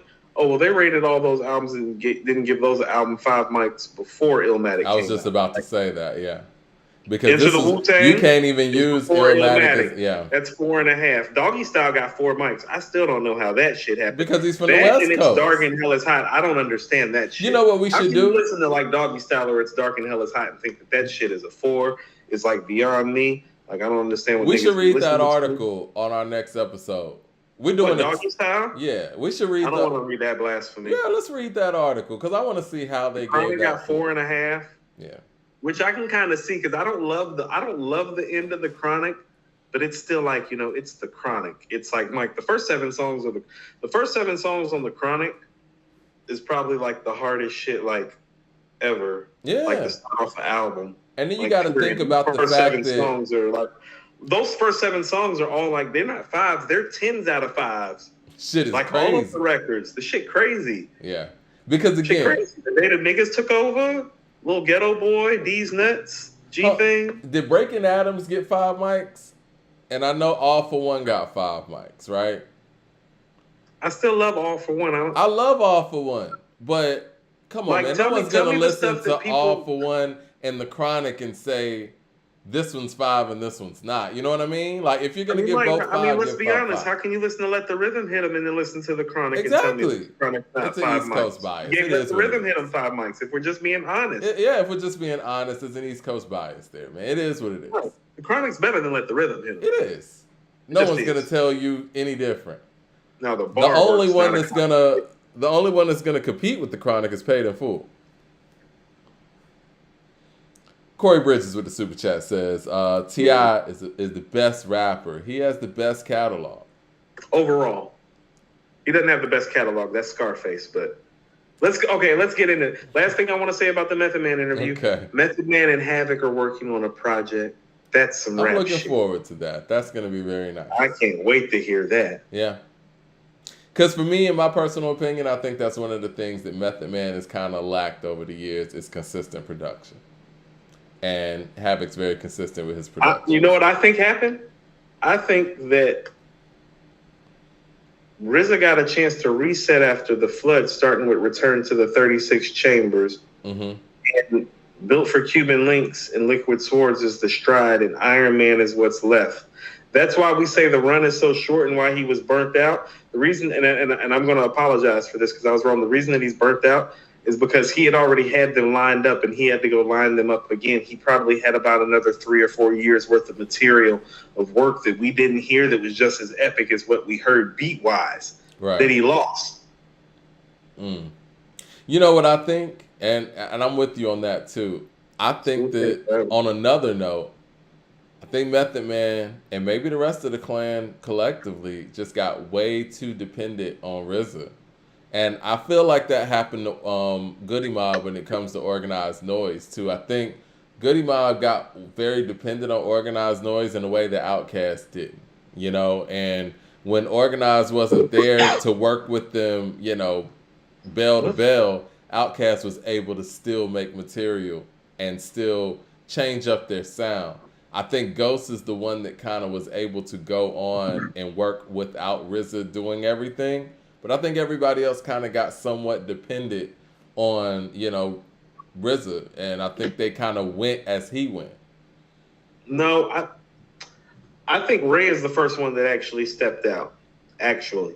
I mean successfully, though, because Immobilarity is not. Yeah, it's not good. No. Outside of Sneakers and Live from New York. Yeah. There's a couple other joints on there. My favorite Dreads on there, I think. That was pretty dope. Well, if you want to count Old Dirty stepping out on Nigga Please, that's viable. That's the shit. Nigga Please is. I like Nigga Please is fire. Again, Dirty's a whole different animal. You know what I'm saying? Hold on. No. Okay, so this is where production matters. First of all, RZA still has tracks on Nigga Please. I believe 2 or 3. And who handled most of the production on Nigga Please again, Mike? Was it the Neptunes? Hello. But, you know, they weren't a name at that point. That's why Nigga Please sound good. Great rappers still need great producers. I don't know what'd be wrong with niggas. Like, niggas be acting like, no, I can rap over anything. It's like, yeah, you can. But I think some great lyricists think that way. But if you want us to listen to the shit and the shit to be great, I think Method Man feels that way. You remember, we'll talk about this and we can go on. You remember that one show that Method Man and Redman had where they were pranking everybody? Yeah. And then they brought Ludacris in there and they had him rapping over that frog beat or whatever. Yeah. And Luda's whole thing was like, man, I can rap over anything. I heard Method Man say that in this Math Hoffa interview too. Because they were talking about trap. Yeah, he's like, I can rap over anything. He's like, I'm Method Man, I can rap over anything. I think that's the mentality. Like, sometimes they get so caught up in their skill set and how dope they are and how versatile they are, they're not even listening to the beats anymore. You know what I'm saying? So, hold on. So listen what I'm about to say. That's what Nas and Method Man really suffer from. Yeah. They're so dope, and they know that they're so dope, that they're so confident that if the beat is just halfway there, enough for them to catch a riff and a cadence in their mind, and this is what he's thinking, well, I'm Method Man. I'm the front man for the greatest lyrical group that ever lived. I have one of the greatest rap, like the shit that we talk about is the shit that he thinks because it's the fucking truth. I got one of the best deliveries ever. I got one of the best flows ever. I'm the front man for the Wu-Tang Clan. I went platinum with Mary J. Blige and Redman in the same fucking summer. Who the fuck are you? I'm Method Man. Yeah, he thinks that way when he rap, and when you think that way when you rap, you might not give a fuck about the beat as much because you're Method Man. Jay-Z doesn't think like that. Straight up. Jay-Z doesn't think like that. Kanye doesn't think like that. They think about the full product. I would say Outkast can't rap like Method Man. They can't rap like Method Man. You don't think Jay-Z can rap like Method Man? This is what I'll say. And Method Man's my favorite rapper growing up. This is what I Method keep Man trying has to the tell much you. better Okay, how voice. about this? Method Man has the better this voice. is what I'm saying. The difference between Jay-Z and Method Man, and listen to what I'm saying. Like, Jay-Z can't do shadow boxing, but Method Man can't do Dead Presidents and the Evils. And the degree of difficulty on the Evils and Dead Presidents is higher because that's full 3-verse song structure. Yeah. Method Man So it's can't do still girls, Jay. girls, girls either. But don't get it twisted. Jay can't do shadow boxing. Not many Jay people can't can. do ice cream. Jay can't jump on no hook and make it no classic. No. No That I'll give you. No ice cream. Yeah. Putting Jay on no hook ain't about to make no shit no classic, no, is it? Do my ladies run this mother? All right. Jay Short with the super chat says, "Why don't Meth work with Apollo Brown? Underrated. That'd be a great collaboration. I would love to see that. Last year. Sounded good with Stolly. Yeah. You ready to go onto this list? Yeah, let's go. Hold on. Are we going to your list and then we're going to like formulate and debate? This is what we'll do. I pulled up some of the articles of some of the things that people had to say. Shout out to like every publication alive. We'll talk about the whole thing. We'll just frame the whole thing, and we'll kind of let the conversation go from where these articles are taking it, right? Mm-hmm. And we'll get to both lists, and we'll come with a master list. Let me get my pen and everything too. Take some notes. I need to get a new list. Hold on. Now, I got both of our lists here from the previous. No, I'm saying like I'm deleting this stuff off. First of all, hold on. Can we sidebar right quick before we jump away? Go ahead. I want to shout out, like, a lot of people have been asking like about the gear that I've been wearing.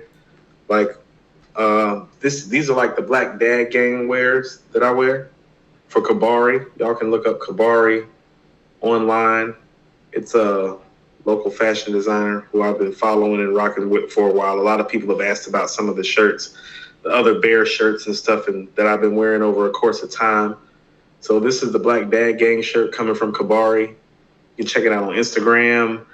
He's everywhere, but he's local in the city in Atlanta, and I've been plugging his stuff and wearing his stuff for a while. So just pull him up on Instagram. I'm gonna throw him in the chat at the end of. I get in at the end of the chat at the end of the show. Now I'm gonna throw him in at the end of the chat. He's gonna be pulling up on us soon, but support him. We always believe in supporting Black business here at According to Hip Hop.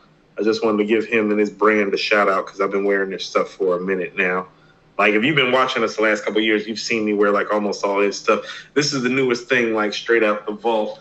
And he's official, Mike. Like, he be having his stuff pressed up. Like, look, the face that's on. Right. I love it. Right. So it's all the way live. His thing is called Building Generational Blessings. That's one of his lines. So he has different lines. The Black Dad Gang line is Building Generational Blessings. So obviously, I'm a Black dad. So it kind of made sense for me to kind of, wear, good represent. Stuff. Yeah, he's always, sent stuff through the show. And I know you're always representing. But yeah, good stuff. Yeah, put it in the chat at the end of the show. And we'll put it probably in the description of this video as well. Yeah. I'll tell people where to hit him up on IG. Because when I mean he's local with it, I mean he's the type of dude that really like will pull up on you, like where you're at in the city. He's like, oh, where you at? You want something? Like, what you want? I got this. Because he has like 3 or 4 different lines within his brand, and that's part of why I fuck with him the way that I do. He has like a Black Dad Gang line, but he has like a boxing line, but he has like a line where he does like stuff and plays on like artists on stuff. He's got some new stuff coming up. I was just down in the shop checking out some stuff the other day, so he's got some stuff coming too. Dope shit. Thumbs up in the chat, y'all. We about to talk about this top 25 Southern MCs. I got a list. My list specifically went viral. Crazy. Yeah. No. Shout out to you, because like I'm gonna tell you the first thing that I thought. Can I just tell you something? Yeah. You've been telling me, like, part of Mike be gassing me up, y'all. You know what I'm saying? Because like that's what owners are supposed to do. They're supposed to like make the shit feel great for you to be there. And Mike, every time we get done, Mike's like, everybody's watching us, Coop. Everybody watching and checking us, Coop. Like, these niggas know who we are. But this some proof to like evidence that what Mike's saying behind the scenes is true, because a list that you're doing is not only making its way to the Shade Room, but also via the Shade Room is making its way. I mean, how many different publications has this list made it to now? At least 4 or 5 that we know of? Yeah, I think Hip Hop DX posted it and all that stuff. I think we're going to get to that. I'm going to read some of the articles, or one of the articles. DJ Bruce Almighty says, Mike, I liked your list, but you hurt me when you crossed Jeezy off for Troy. Shaking my head. I was rocking with you. I laughed my ass off. I got beef. And you know, it's funny you mentioned that because I personally think that's why a site like the Shade Room actually picked up the list. And you know what? I didn't gonna start with behind the scenes. I didn't initially cross out Jeezy to be shady, right? I had it on the list, and by the time I wrote my shit by hand, right? And by the time I got to number 25, I had Jeezy's name in there, and then I thought Pastor Troy, and I was like, between the two, I'm sitting there weighing everything out, and we're about to talk about that in a second, and then I lined Jeezy out, and then put Pastor Troy instead, and just posted it from there, and it was like, I think that's the part that kind of got this thing going viral, unfortunately, because every article I read seems to point that out. Let me go to this article. But hold on, before we go to the article, I would like you to state your position about some things. Okay. Is your article up live on the screen? Yeah. The article, is your list up? The list that went viral, is it up? Yeah. Well, I got both of our lists up on the screen. Oh, both of our lists up? Yeah. Very problematic. Hold on, give me 1 second. Sign in. Oh, this is some bullshit. Oh my God, YouTube wants you to sign. This is some bullshit. I'm Coop. Stop asking me to sign it. They're asking me to sign into my shit. Mike, keep going while I sign into my shit. Okay, this is what I'm gonna do. I'm gonna go to the article and then we'll get into both of our lists. So this article comes from. I want to get into your list. Yeah, we're getting to my list. This article comes from Hot New Hip Hop. Shout out to them, man. They actually said our names in the article, so peace to them. Well, and I want everybody else other than the Shade Room has. That's part of. Okay. Hold on. That's what I want to talk about. I want to talk about that too. Well, let me read this. It says Scarface named the best Southern MC of all time in a viral top 25 list. He took the number 1 spot while Lil Wayne followed at number 2. T.I. snagged number 3, and rounding out the top spots. If you didn't already have something to argue about this evening, the internet has submitted an offering. Another top list has been making the rounds online. And at this point, people are using hip-hop used hip-hop to create a stir when posts like these go viral. We know all too well that the debates are sparked by someone's opinion regarding the best artist in the game. And this time we're taking a look at the top 25 Southern MCs of all time, courtesy of According to Hip Hop. It's number 2, not T.O., but I appreciate the love. Anyway, they said to begin, some social media user took issue with the word MC being used as not every rapper is an MC. I want to cover that. However, that's a minor topic of discussion at this list in itself, creating an uproar. We'll start at the bottom and work our way up. This shows Pastor Troy at 25.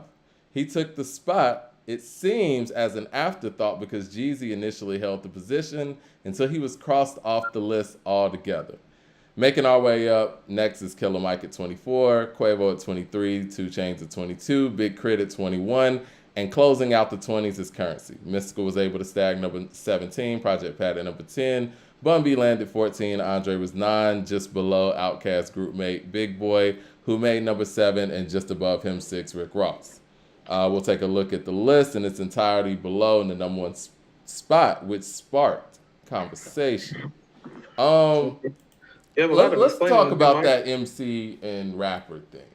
First of all, my list isn't up here.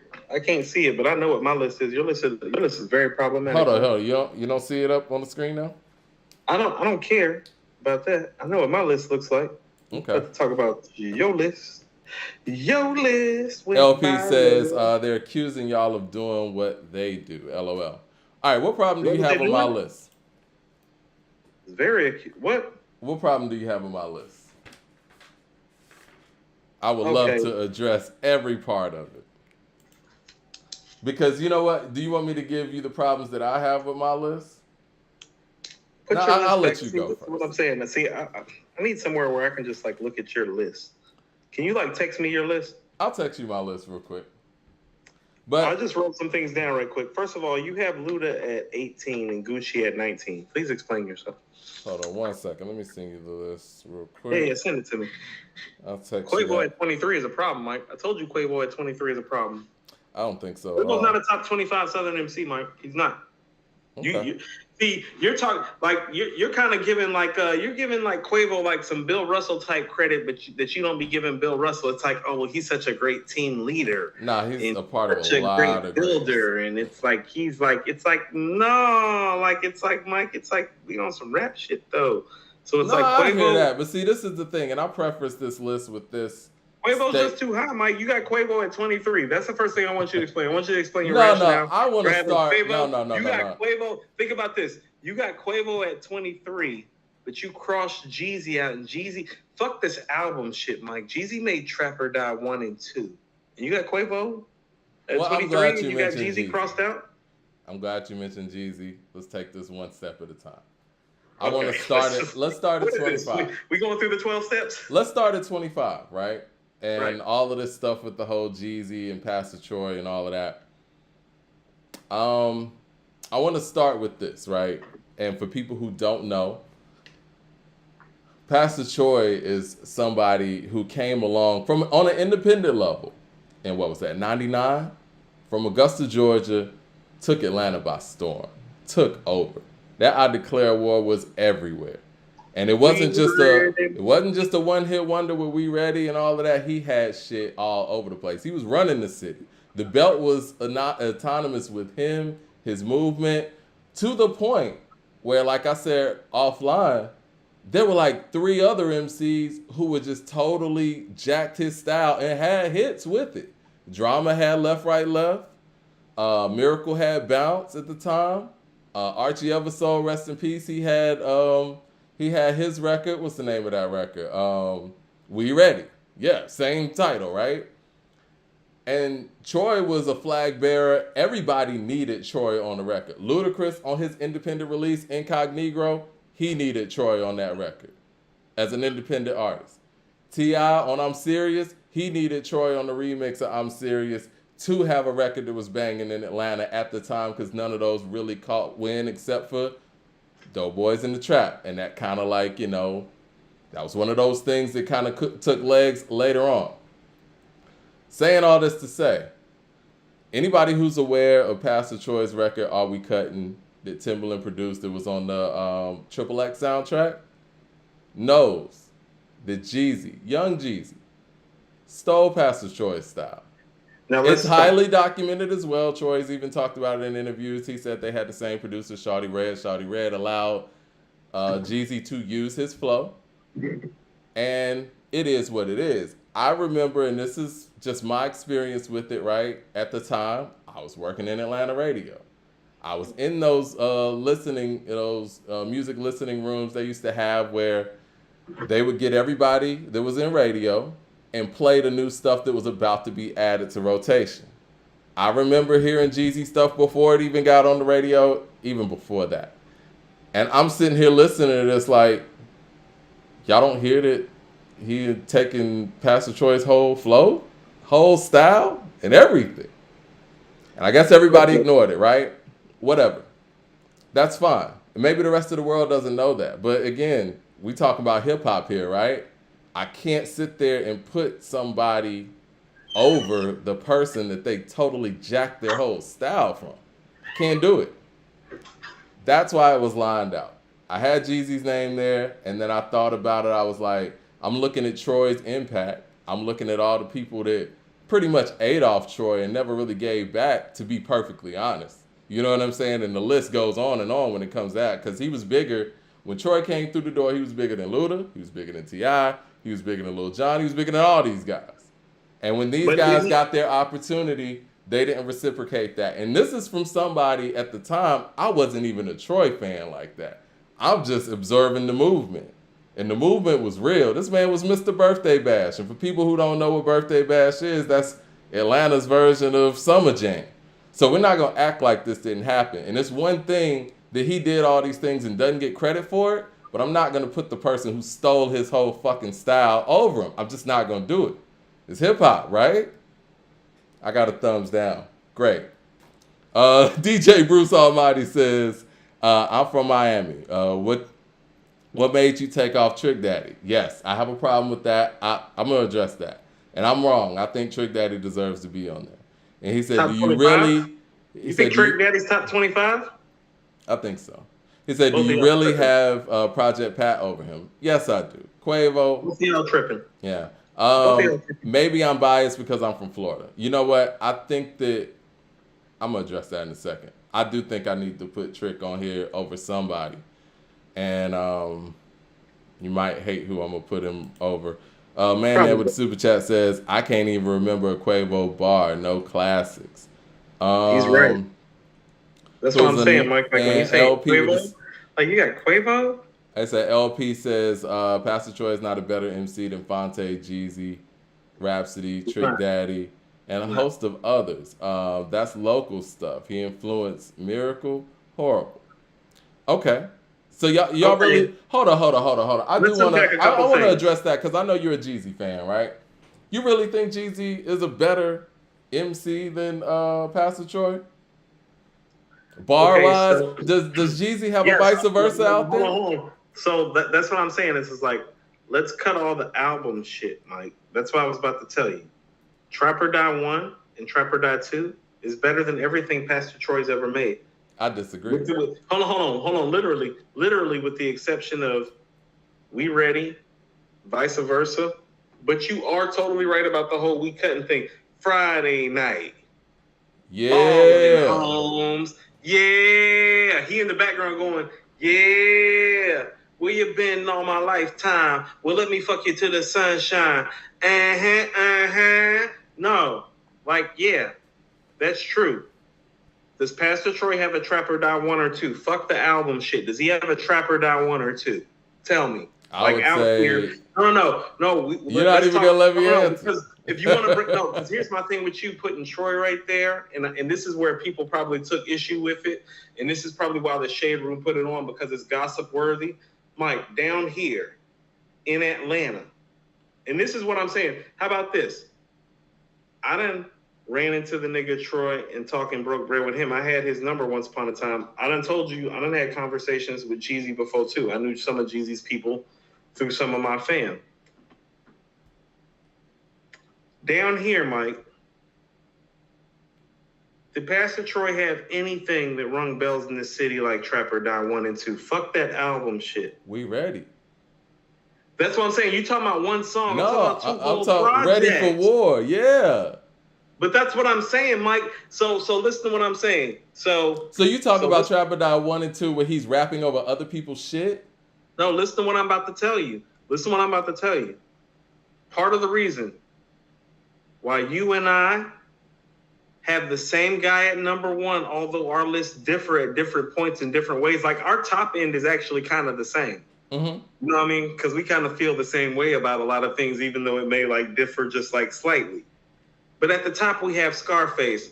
And we have Scarface at number 1 for much of the reason that we have a Nas and Jay-Z conversation about who's number 1 or who's number 2 and how you want to formulate it and how you want to format it. That catalog, Mike. So it's like, is We Ready and vice versa, like epic? Is it better than most of the shit in Trap or Die 1 and 2? It's like, yeah. Is it better than Trap or Die 1 or 2? As a whole, it's like, no. And then you get into the album stuff, and it's like Pastor Troy, even though if you feel like Jeezy took his style and he needs to be docked points for it, it's like, no, I get what you're saying. But you don't get to take Trap or Die 1 or 2 like off the table for Jeezy because he took Troy's style. Because it's like Troy never proved to us, and I fuck with Troy. When I mean I fuck with Troy, when I used to manage restaurants and hotels and shit downtown, I used to see this nigga all the time. For what he did for this city, I've seen niggas who did way less act way worse. You feel what I'm saying? Mm-hmm. So as a man on some man-to-man shit, he has my ultimate respect all the time.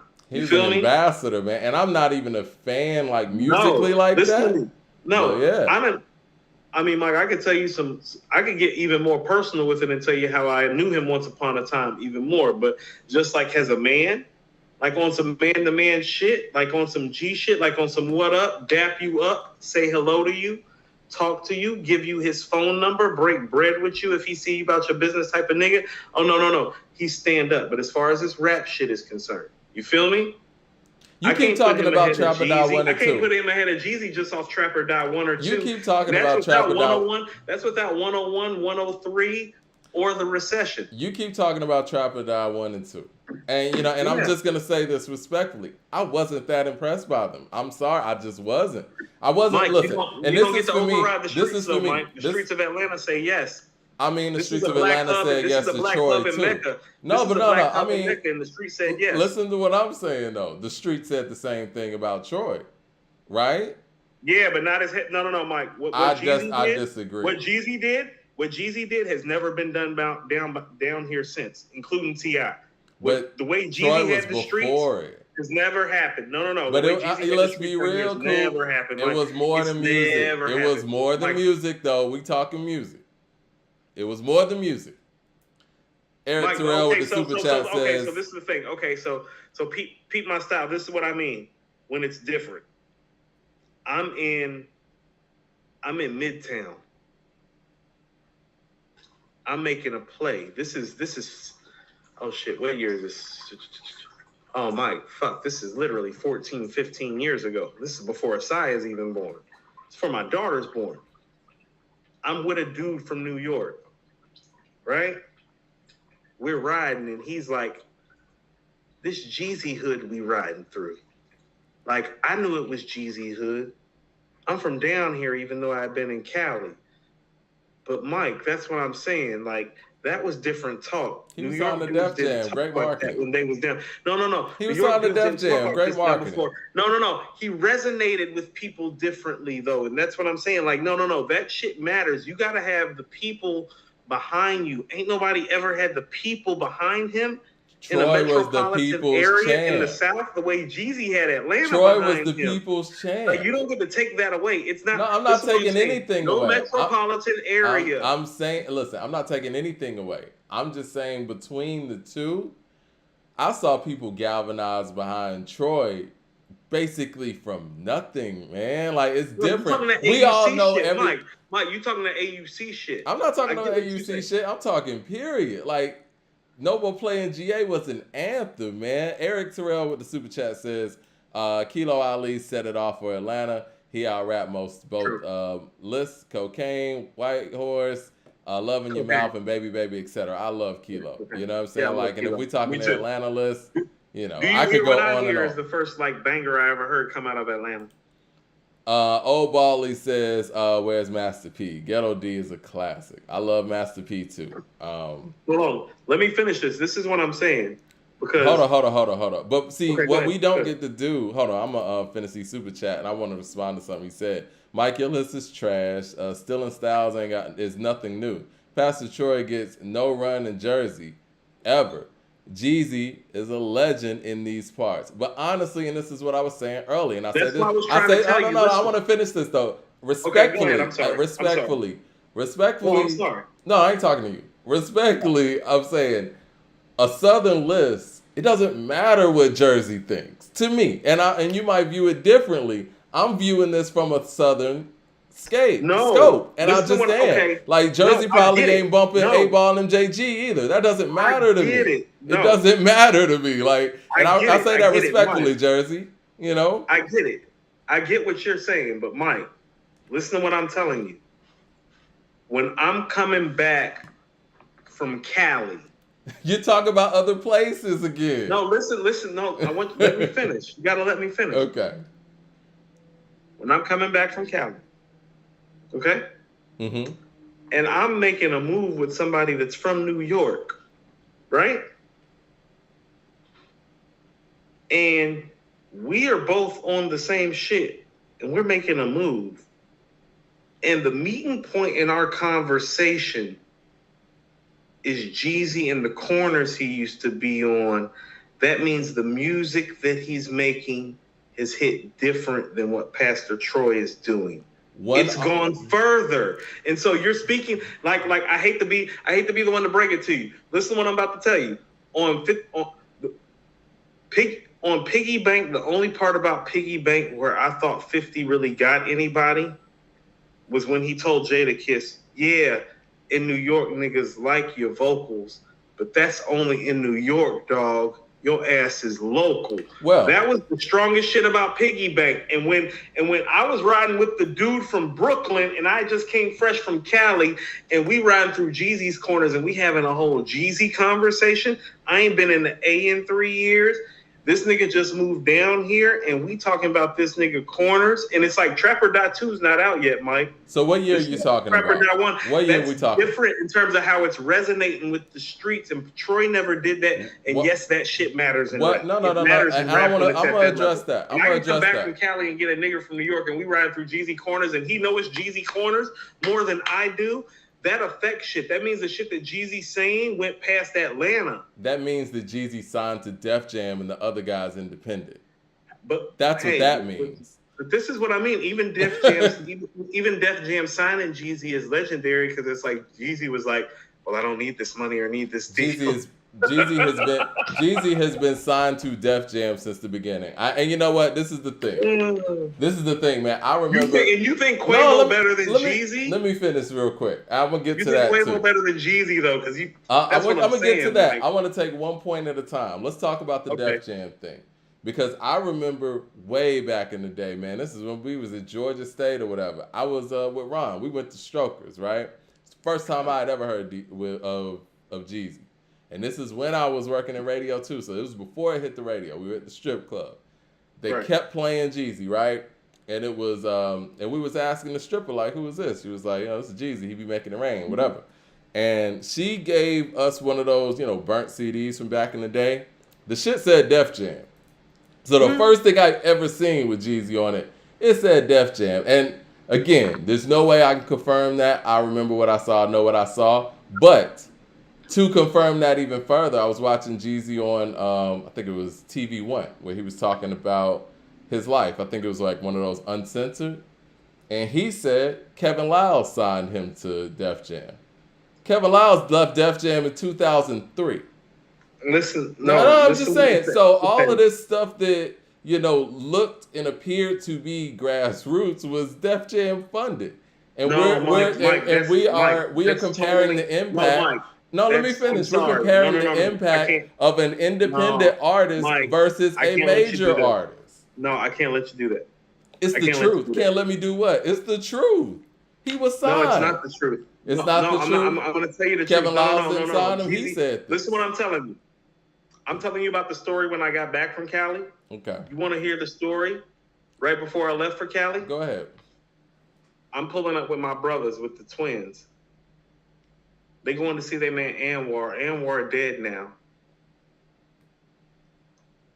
We go to Anwar's house. Anwar just fucking got out of jail.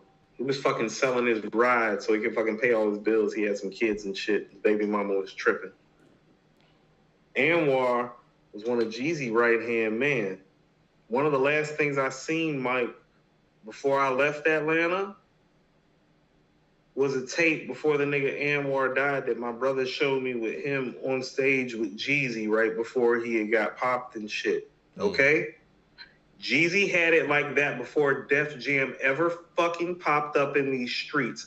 I know that shit personally live. So what you're saying is not true. Jeezy's following. I got a tape before I moved to California where niggas is on the fucking east side and fucking in Atlanta saying Jeezy shit word for fucking word before L.A. Reid ever shows up, Mike. That's from my fam. L.A. Reid didn't sign him. But when you're saying, Kevin Lyles signed him. He was on Troy Def Jam never before had it L.A. like that Reid. down here. That's different. When niggas is popping in tapes. No, when niggas is in the hood popping in tapes about your show in another neighborhood and you don't have a deal. This before Def Jam called, Mike. This is before Go Crazy. This is before Trapper.1. This is after niggas got locked up and murdered and the nigga Jeezy started doing live shows. So cool. You understand? Let me ask you this. Troy's never had it like that in Atlanta, Mike. If you want to talk that Atlanta street shit, Troy never had it like that. I got niggas that's outside that'll verify that nigga Jeezy was official And niggas That's was saying this fine. shit word for word before L.A. Reid and Def Jam ever pulled up. You cannot say So that people right. were saying Troy stuff word for word too, man. Let's not act like Troy's impact's In the not what it is. AUC, Mike, that's why I keep bringing it up. It's like, yeah, they No, were saying it in no, the in the AUC. It's bounce. different. In the bounce. No. Troy ran the bounce. Anytime Troy was anywhere in the vicinity of the bounce, that shit I was give you shut Troy down. on the And the bounce. bounce is No. I right there came on down to the bounce, Bankhead. Mike. I came down to the bounce. Yeah. Come on now. Like, We're my not man going to used do to that. work I at the remember. bounce when I was in Carolina, and I used to come down to Atlanta. He was at the bounce, Mike. I'm talking about the whole streets, Mike. I got tapes of this nigga Jeezy got a crowd of 1,000 people chanting his shit. There are no tapes of Troy like that floating around the city, Mike. You understand that, right? Let me ask you this. There's real tapes of Jeezy being in the hood and in the club with the real crew, with the real gang, and niggas saying his shit word for word. Troy does not have it like that down here. Nobody's ever had it like that down here. Let me ask you this. Nobody's ever had it like that. Let me ask it's not you this. Even the Troy thing. Let me ask you this. And Goody never had it like that, Mike. Let me ask you this. Did Kevin Lyle sign Jeezy to Def Jam? L.A. Reid is the one that's really responsible.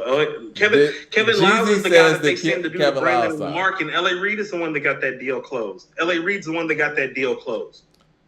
Jeezy says that Kevin Lyle signed him to Def Jam. And also, I think it was, I want to say it was Angie the other day.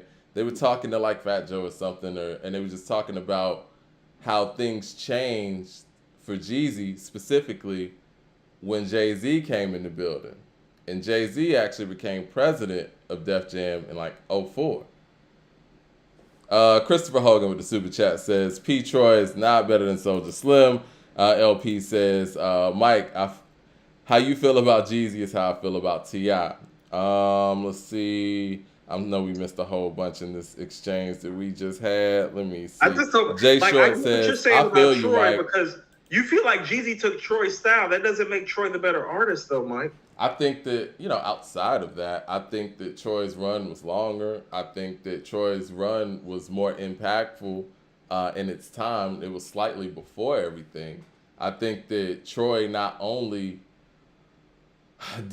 made way for himself, I think that any artist that was coming up in Atlanta at the time needed Troy on their records. Like I said, T.I., Luda, Lil Jon, all the way to Big Not to mention, I think that because Re-Ready is still, let me finish. Re-Ready is still the Falcons, No More Playing GA and all that stuff. These are anthems for teams down here. Like, does Jeezy's catalog really have the legs that some of that Troy stuff has? Yes. Does it? Like, the fact do that we you're really saying still that play Jeezy like that? Listen. Oh, hold on. I get everything that you're saying. So let's. I think it was a moment. It was a great moment, and I think you're really connected to that moment. No, I am, in a few different ways. I like Troy, like on some like real like Atlanta. Like, how about this? I'll tell you this. Pastor Troy, like Mike, I done seen all these dudes. Pastor Troy way more approachable than Big Boy and T.I., and they're approachable. Like, I got niggas that done ran up on T.I. and Big Boy like while I've been with them. They're like, Coop, you want to take this picture? It's like, no, I don't want to take a picture with the nigga. Like, what the fuck? Like, I'm Coop. Like, you know what I'm saying? So I don't do shit like that. But it's like I've seen them pop up and be cordial, like with niggas like that. And so they deserve credence for that. Troy's a step beyond that. And so I fuck with Troy. You understand what I'm saying? Yeah, he's people like, he's a step beyond that. Like that's one. Like, how about this? You almost to a fault. You pull up on Troy in the club, and it's like, and he respect you, and you acting and behaving the right way. Like, that nigga will sit up and like smoke politic, which, you know what I'm saying? Mm-hmm. Talk the shit. You know what I'm saying? No, I done ran into him in a few different scenarios, so he's like that. So he has my respect. You understand? So I don't want to make it seem like I'm being disrespectful to his contribution. And same here, man. I don't want to sound like I'm being disrespectful to Jeezy's contribution. I just feel like because the thing is, man, like, I think for the lane that Jeezy's in, if you critique the music like we would do like for a Ludacris or whatever, it comes off like on some disrespectful shit. It's not that. I don't think his catalog aged that well. In the same way that I would say about any other artist. I don't hear that stuff like that anymore. So I feel you on that. If you want to say Jeezy's catalog did not age well, that is fair to say. But here's what I would tell you, especially outside of Atlanta. Well, Jeezy has a real catalog to go to. Troy has more songs to go to than catalog. That's why I keep bringing up Trap or Die. 1 and 2, because it's like, well, Mike, I can give you a Troy and Jeezy argument on some mixtape shit without bringing up major label Def Jam releases that got pushed and marketed. Because here's an example that I give you. The same way that you're telling Troy, help niggas. It's like, well, I can go to 103, and there's a nigga that people was fucking with in the city, but who nationwide wasn't known like that, named Future, that's on 103, and 2 Chainz, also on 103. Now, Mike, you and I know that when 103 is coming out, we're fucking well acquainted with Chainz and Future when 103 is coming out. The nation is not. No. So when you're talking about the way that Troy put people on, no, Jeezy's done some of that too, specifically with 103 with Future and Jeezy. I mean, with Future and Chainz. Did he give them like a feature? Because that was one of the things that Troy was singles, doing. Mike. Huh? Way Too Gone, and Super Freak was singles, so he gave them good looks. Super Freak had a video. Way Too Gone played. Greg Street was playing Way Too Gone. That's how I knew the shit was real. I feel like 2 Chainz was already kind of on fire with Super Freak. I mean, because before then he had Riding Around. That was solidified. How about this? Yeah. That was one of those. That was one of those already catching moments. Fire. That was one of those. That was, how about this? When Chainz was on Super Freak, that was one of those that nigga really done made it moments, because he had just dropped the Got One off the mixtape shit not too far before Super Freak had dropped. So he wasn't like all the way there yet, Mike. This is before he did No Lie with Drake. Man, Yeah, he this was Riding Around Getting It time. Super Freak helped take it there. This was Riding Around Getting It time, and I remember that was huge. Jay Short with the Super Chat says... This is about 2 years after that. This is about 2 years after that, actually. Jay Short with the Super Chat says, I feel you, Mike, because you can't come out here and not put E40 on the list, especially in North Cal. I don't care what New York thinks. We were raised on 40. Yeah, and see, that's the thing, too. And it's kind of like 40 and short. I totally respect where everybody else is coming from with that, but it's like, again, I'm not going to go into Brooklyn and say somebody is better than this person or over this person because of how we felt in Atlanta. Like, you know what I mean? Like, it's a little different. If it's legit, hold on, Mike. So you wouldn't walk into Brooklyn and give Nas a legit argument over Big? Yeah, I would do that, but I'm just saying, from my perspective. Okay. But I'm just saying, it's like there's respect in the niggas' hood, and then there's just being honest about shit too. LP with the Super Chat says, Mike, what's that got to do with who's better? Okay, I'm glad you say that. That's bar facts for too. bar. Hold on. Let me submit something to you with what you just said, Mike, before we go further. Like, how about this, Mike? I want you to name one rapper down here that, based on the shit that you said, is better than Snoop if we have Snoop in Atlanta. What do you mean? If we got Snoop in Atlanta, name one rapper better. So we're going to play Snoop Dogg in Atlanta. Because Snoop, because I'm going to be honest with you. If we're actually ranking it MC-wise, well, Pac gets ranked ahead of Snoop. Ice Cube gets ranked ahead of Snoop. Kendrick gets ranked ahead of Snoop. If you go to NoCal, 40 and Short might get ranked ahead of Snoop. So, but if you were to put Snoop down here, wouldn't he be number one easy? Landslide. I think so. Christopher Hogan with the Super Chat says, Jeezy gets more play in Louisiana than P. Troy. And, LP says, Mike, you praised T.I. for his tapes, and he was signed too. He was. Let's see. James JT Jr. Thomas says, we count too, Mike, in Jersey respectfully. We love 8 Ball and MJG. Troy is just trash up here. I think the thing I'm saying is you can't. He's not an MC to a lot of people. Jeezy's more of an MC to some cats outside of Atlanta. Give me the bars. I want the evidence from you. Give me the bars. Because I remember when I heard remix. Go ahead. No, I'm So Hood remix. Jeezy on the I'm So Hood remix, where he talking about put him in his Vans. I ain't talking about the shoes. Like, no. He got some bars. He's put him in the Vans. I ain't talking about the shoes. Put him in Vans. I ain't talking about the shoes. Yeah. Come on. Like, he's a better songmaker, Those are right? bars does he have a now, black man? president? No, does he have a black president? You brought up Shawty Red. Does he have a who dat? Does he have a who dat? Does he have a black president? Does he have a welcome back? Does he have a 3 a.m. with Timbaland? Does he have a Dope Boys Go Crazy with Jay-Z?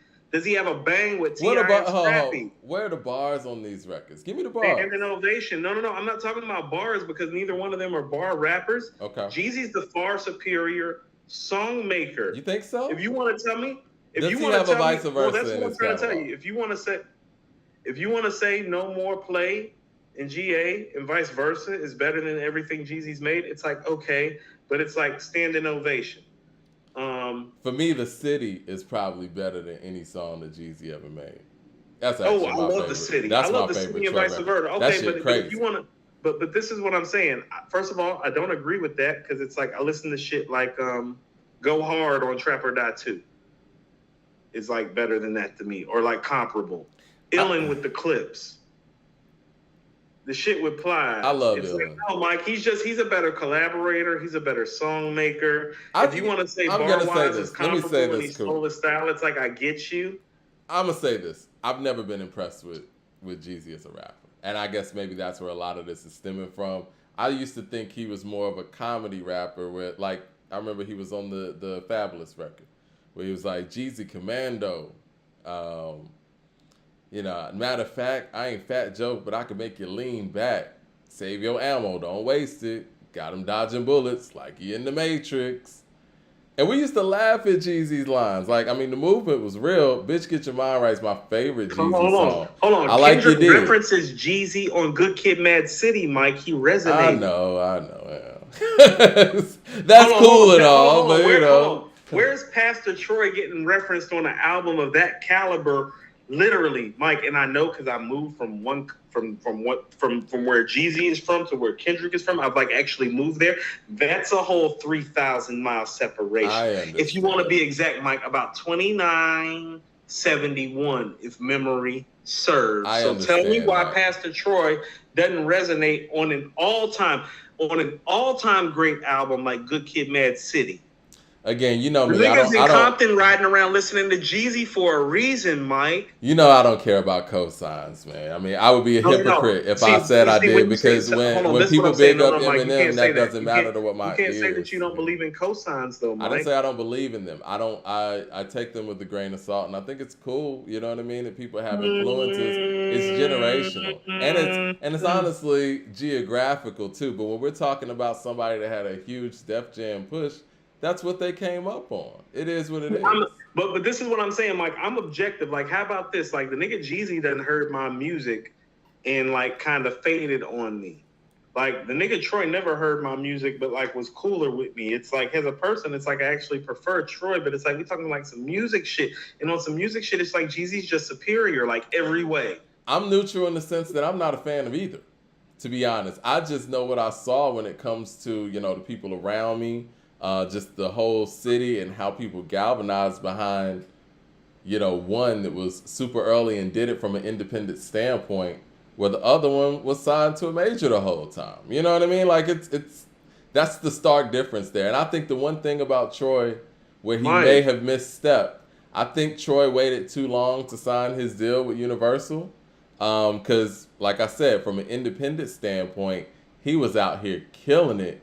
And all of the guys that he helped to get to that status, where Luda signed his Def Jam deal, T.I. signed his first one or whatever, he was past these guys at that point. And everybody had signed, and he needed to do his deal, I guess. And he just ended up signing to Universal, put out Universal Soldier. But at that point, it was a little too late. I think Troy, to hit people on a nationwide level, if he had a chance to do so, had to do that around 2000.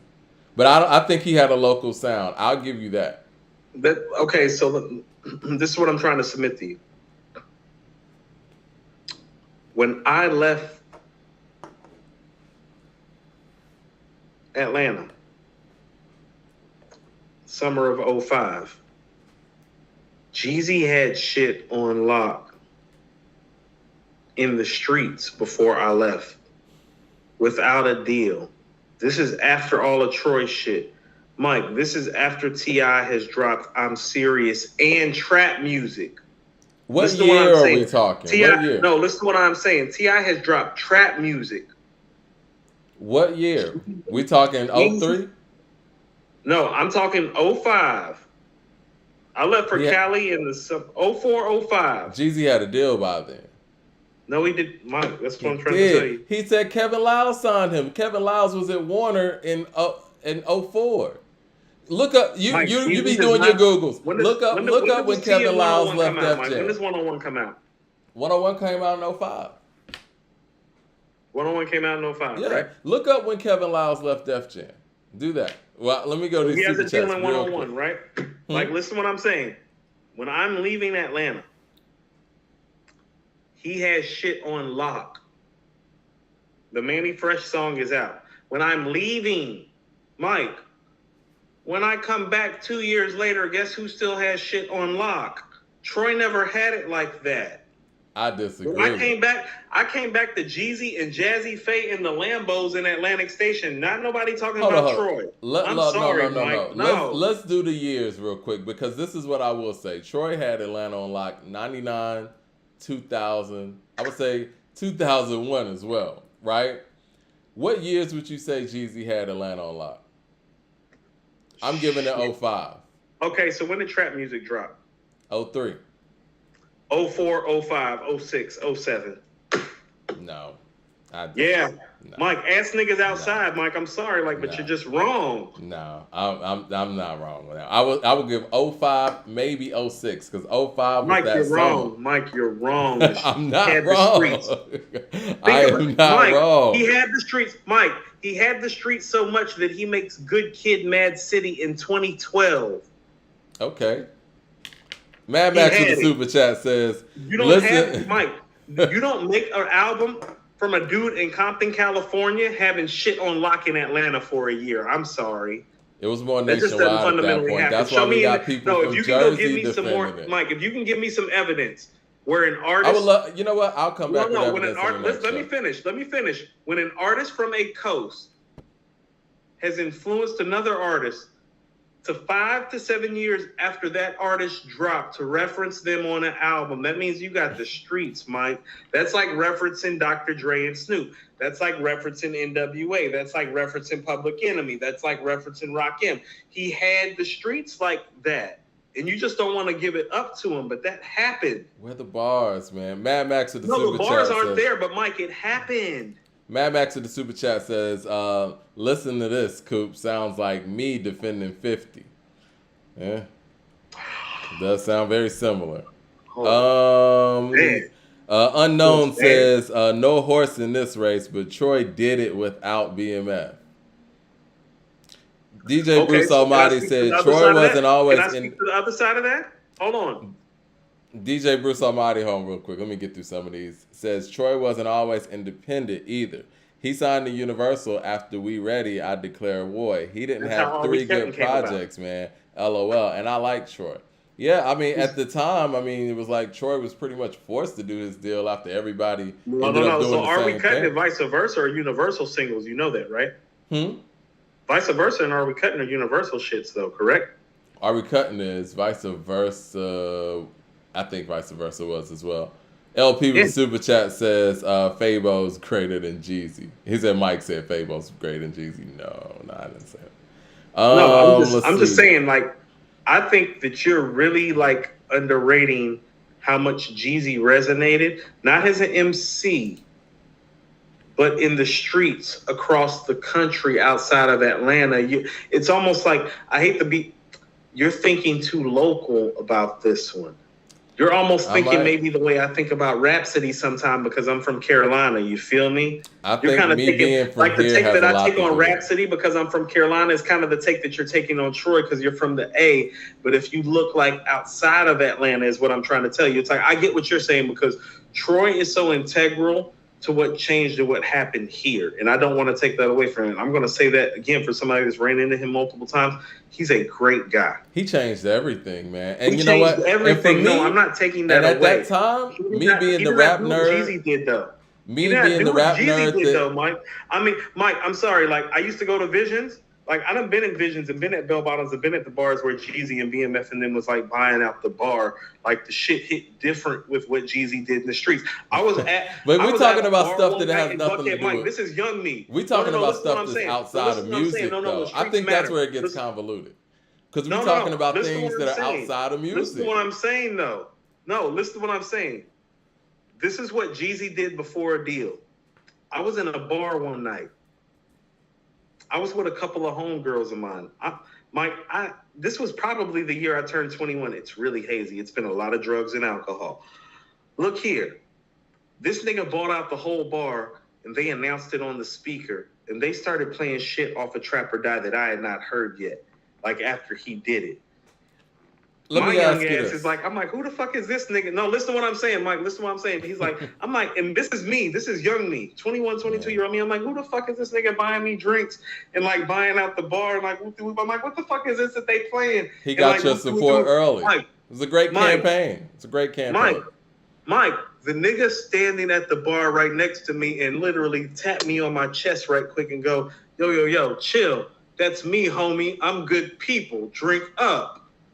And I'm looking, I'm like, great campaign. What is this? Great campaign. It was the nigga, like, he went around this city and he did that. So, like. Great campaign. Let me ask you this. Yeah. Let me ask you this. It was his own marketing campaign. Him and BMF, that whole shit that people, BMF put him on. It's like, no, that was a whole, Mike, that was a whole marketing campaign. Let me ask you this. They went to bars and bought them out and played his shit, strip clubs. It's like, who is. Mike, I'd be at the strip club talking to the fucking chick I'd be fucking with. I'd be like, who is this nigga? I'd be like, is that the nigga that I just heard in Buckhead? Again, like, it's great memories, I'm sure, you know. But let me ask you this though. Streets. If I can provide you evidence that he was signed in 2003 to Def Jam, will that change any of these perspectives? No. How about this for somebody? Okay, so I was born in 1981. Mm-hmm. So you have to understand, when I'm seeing him outside, I'm literally seeing him outside. 2002, 2003. I'm talking old Atlanta. I'm talking old Atlanta before the shooting and they shut Buckhead down. The niggas was everywhere. My brothers used to do security. I was everywhere. I didn't sleep. I was in every fucking club. The niggas was there all the time. I got tired of hearing that nigga's shit before his shit even came out. And then I found out my brothers actually knew his fucking people. It's like, no, he had it like that. We was out there, man. Coop. Outside. Coop, you and I were hanging around the same people, man. We worked at the same place. Folks was coming out there. So, yeah, I was out there. Do you remember Hina? Do you remember Hina? Yeah. Okay, so Hina's 21st birthday, I went with her and took her to Visions, and we snuck into a section. Guess who was there? Jeezy. Whole clique getting shouted out on the intercom. No, there's a whole fucking champagne campaign, nigga. I was alive for that. Jay Short with the super chat says. I ain't seen no shit like it since. Closest thing is when Game dropped when I moved to Cali. It was a movement. Jay Short with the super chat says Jeezy was less impressive once Ross hit stride. True. LP with the super chat says they passed him because they were better, Mike. LOL. Listen, I wasn't a big Troy fan. And me being the rap nerd that I was, especially at that era, after I heard Akuma now, my whole perspective changed on shit. So when Troy came with We Ready and everybody was going crazy, I was like, what is this? But even with that being said, I saw the impact. He made Birthday Bash pretty much. He made it a thing in the city. Inspector with the super chat says, all I seen was snowman shirts in Harlem from Thug Motivation 101. Yes, the push was crazy. The push was incredible. Great marketing. He did the push himself first, Mike. This nigga L.A. Reid came down here and was like, stop what you're doing. I think we're going to take care of all that now. The champagne campaign was already rolling. There was already snow falling in the streets, Mike. There was already snow falling. That's where we differ. In the streets. The shit was already live, Mike. That's where we differ, Coop. Shit was live when I was leaving Cali, and by the time that I came back from Cali, the nigga was super rich and was pulling up in Atlantic Station with Lambo with the doors up, like, literally like, hey. Like I said, Coop, what if I could tell you that he was signed to Def Jam in 2003? It wasn't, L.A. Reid wasn't even there yet. He was at Def Jam before L.A. Reid was. I don't give a damn. But you're telling the story in wrong order. I'm talking the behind the scenes industry side of it.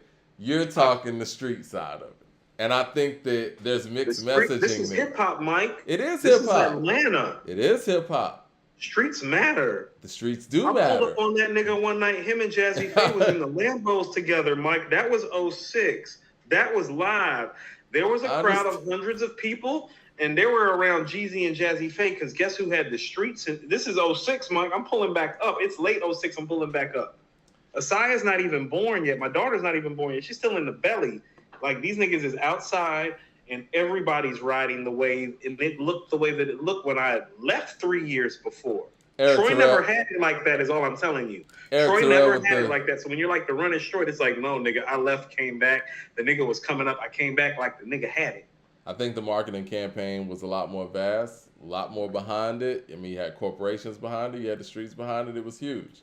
Eric Terrell with the super The chat streets have says, you. Coop, Snoop in Atlanta without Dre and the DLC's guidance is an average MC because he would not have been on the Chronic nor Deep Cover. Come on, man. Oh, That you is want to know what I interesting. will? You know what I do want to say? What's up? And this is something that's often overlooked.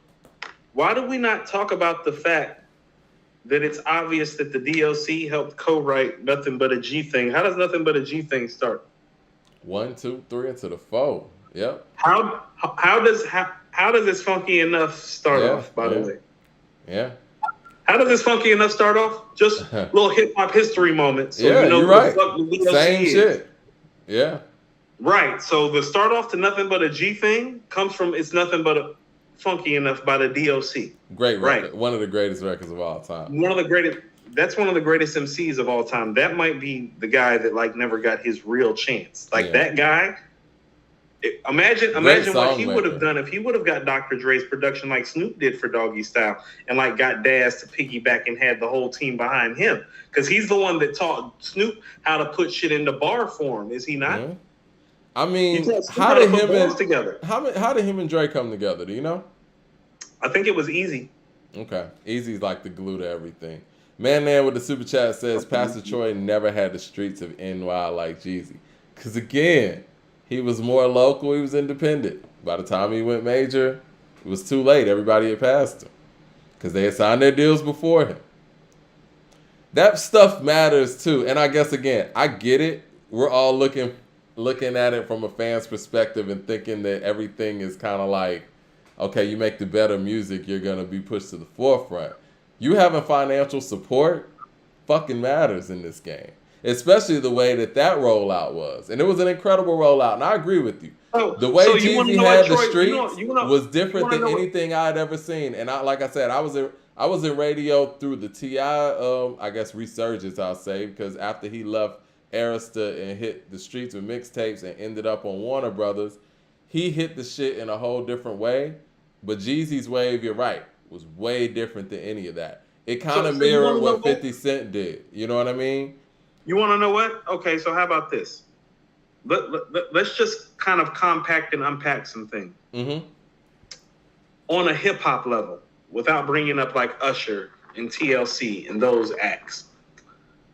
What Outkast and Goody Mob did was bought major label recognition down via L.A. Reid and Babyface, because Babyface and L.A. Reid came down to Atlanta and not only find viable R&B talent like Usher and TLC, but Outkast and Goody Mob, okay? Right. Outkast and Goody Mob and Dungeon Family pretty much had shit on lock. But then there was a wave and things started changing. And that's where you hear Killer Mike, Bone Crusher, T.I., and eventually Jeezy. You skipped the stage. No, that's right. No, let me finish. Mm-hmm. The gap between that is Pastor Troy. It is. And you know what? And so he's important. I've always said this too, and this is me being the hip hop nerd I am and loving lyrics or whatever. I feel like when Goody Mob dropped the ball with World Party, which actually sounds better to me now than it did in 1999. It's still whack. I blame Goody Mob for opening the door for Troy to come in and take the city in the way that he did. It was their turn. So this is what I'm saying. I could be wrong in that, but I've always said that. Like, World Party's ball dropping made way for somebody like Troy to come in the way that he did and take everything over. And now the whole sound had changed forever. At least this is what I'm about to say. So you know who Pastor Troy really is? And this is what I'm trying to kind of express to you. And I mean this like in a glowing type of way. Well, Pastor Troy is... And I say this from a New York perspective. Let's talk New York perspective. Right. Pastor Troy in the late 90s and early 2000s is kind of what some of those early 90s acts are in hip-hop, like Brand Nubian, Nice and Smooth, Pete Rock and CL Smooth. Like, he hits you with something, but it's not the next thing. It's the transition to the next thing, which is Nas, Big, Wu-Tang, Jay. You feel what I'm saying? You're right. Camp Click. And so Troy's a transitional guy. So he's going to be remembered in ATL more. Like the way Method Man was talking about Lord Finesse's first album is the way Troy's going to get remembered. Did you see that part where he's talking about Lord Finesse's first album? Mm-hmm. You see how all the niggas in there when they talk about Lord Finesse's first album was like, whoa, because that's 91. Yeah. So that's Till Infinity. Like when he dropped that, but by the time he came back around, oh, well, that nigga Nas is super nice. Right. Pop then came up. Big is getting busy. Whole Wu-Tang Clan's in effect. J. Rue the Damager. Redman done got stupid nice. Scarface is making the diary down in the South. You feel what I'm saying? Yeah, Outkast is doing fucking Players Ball for a Christmas album. It's not the fucking same. And so there's nothing against Troy, but Troy's kind of our Lord Finesse. He's Lord Finesse, Buckshot-ish. You know what I'm saying? Buckshot. Yeah. There we go. I like Buckshot more than I like Lord Finesse. He's our Buckshot. Yeah, dumb it down with the super chat says y'all still talking about the bottom of the list. The real problem is Fonte should be on the top 10. Big Boy should be in the top 3. Most of your lists don't have bars. Okay. And I think I said this initially. I don't think that my list was more so predicated on bars. It was just their ability to put together, material impact and what the impact of that material did. Maybe Jeezy should have made my top 25, but I think between the two, if I had to choose between Troy and Jeezy, I would have to give Troy that nod, and I think the equalizer in my mind was the Taking of the Style. Because I would say that impact-wise, obviously Jeezy's global impact was bigger, but I think that, from a Southern local standpoint, I think Troy's impact was comparable. Okay, so hold on. So let me flip this to you right quick. When I say this, well, can't I say the same thing to you about this whole Pusha T and Lil Wayne thing? You could. It's like, you feel me? You could. And you know what? I think that Pusha T is a better rapper than Wayne. I'm more of a Pusha T than Wayne, Mike. He's always okay. So let's get this understood. There's a difference between star power and bar power. He's always been better. So what I'm telling you about Troy and Jeezy is that, well, the bar power is comparable, and Jeezy is clearly the bigger star and better song maker. But I get what you're saying. In the Pusha T case, and I want to start. So let's start at the top. How about this? People say we're starting at the bottom. Let's start at the top. Let's start with Scarface. Why is Scarface number 1 on our list more than any other reason, Mike? Hold on. Catalog and storytelling. I want to get to these super chats and we'll go to that real quick. Yeah. Let's get to Nas Face. the Let's Goat start says. with Face. Yeah, Nas the Goat says Troy was signed to Universal in 2001 before Jeezy came. Of course. But again, that work that he did 99, 2000, and I think a lot of the stuff that happened locally, people just aren't going to be privy to. It wasn't really they don't know what we know, right? They don't know what we know. They don't know what we know. And that's fine. You know what I mean? That's fine. We don't know shit that New York niggas know. Some of that shit that Method Man was saying, I was sitting up there like a kid. Like, I felt like I was 13 again listening to Method Man. I was like, oh, is that how it happened? Nas the Goat says, Mike, the problem isn't Troy. It's Quavo over Jeezy. I'm going to get to Quavo, too. Okay. Ooh, Quavo's my problem, too, Mike, to be honest. Quavo's your problem? All right. Do you want me to go to Quavo real quick before we go to the top? I got 2 problems with your list. Okay. Do you want to address the problems with your list, or you want to do the Face thing? Let's do the problems with my list, and I'll answer. You have Project Pat at number 10. Okay. All right, so I figured that was going to be a thing, right? I think Project Pat, when we talk about transitioning to the current era, I don't think there's anybody whose material has been repurposed, reused by this current era more than Project Pat. Excuse me. I agree. Don't Savor. No Role Models, J. Cole, right? Hold on, I want to go through this for the people out there. Don't Savor. You guys' favorite song, No Role Models, J. Cole. That's a big part of that record, right? It is. Yeah. Out There, Blunt to My Lips. Drake used that on Look Alive, right? These are facts. Chicken Head. Cardi B damn near did the whole song over.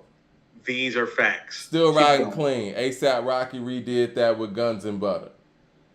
If you ain't from my hood, you got Duke Deuce redoing that with Crunk Ain't Dead. International Players Anthem. What we do, keep going. International Players Anthem. Pat did that first with I Choose You. Project Pat did it better, in my opinion. I love Me the too. Project Pat version. Me Keep too. going. North Memphis. That's Lamborghini High by ASAP Mob. These are facts. Keep going. This Ain't No Game. That's No Friends in the Industry by Drake, which is on These Certified are Lover big Boy. facts. Keep going. Cheese and Dope. R.I.P. Young. Isaiah Rashad. Ballers. No, these are facts. Keep His going. verse on These are Ballers. facts. That's Sipping on Some Scissor. Sipping on Some These Scissor are came from facts. his verse on Ballers. Now, Ooh, what I'm nothing. gonna submit, No. Moneybag Yo you're not and done? Keep going. Moneybag Yo and Megan Thee Stallion redid Ooh Nothing.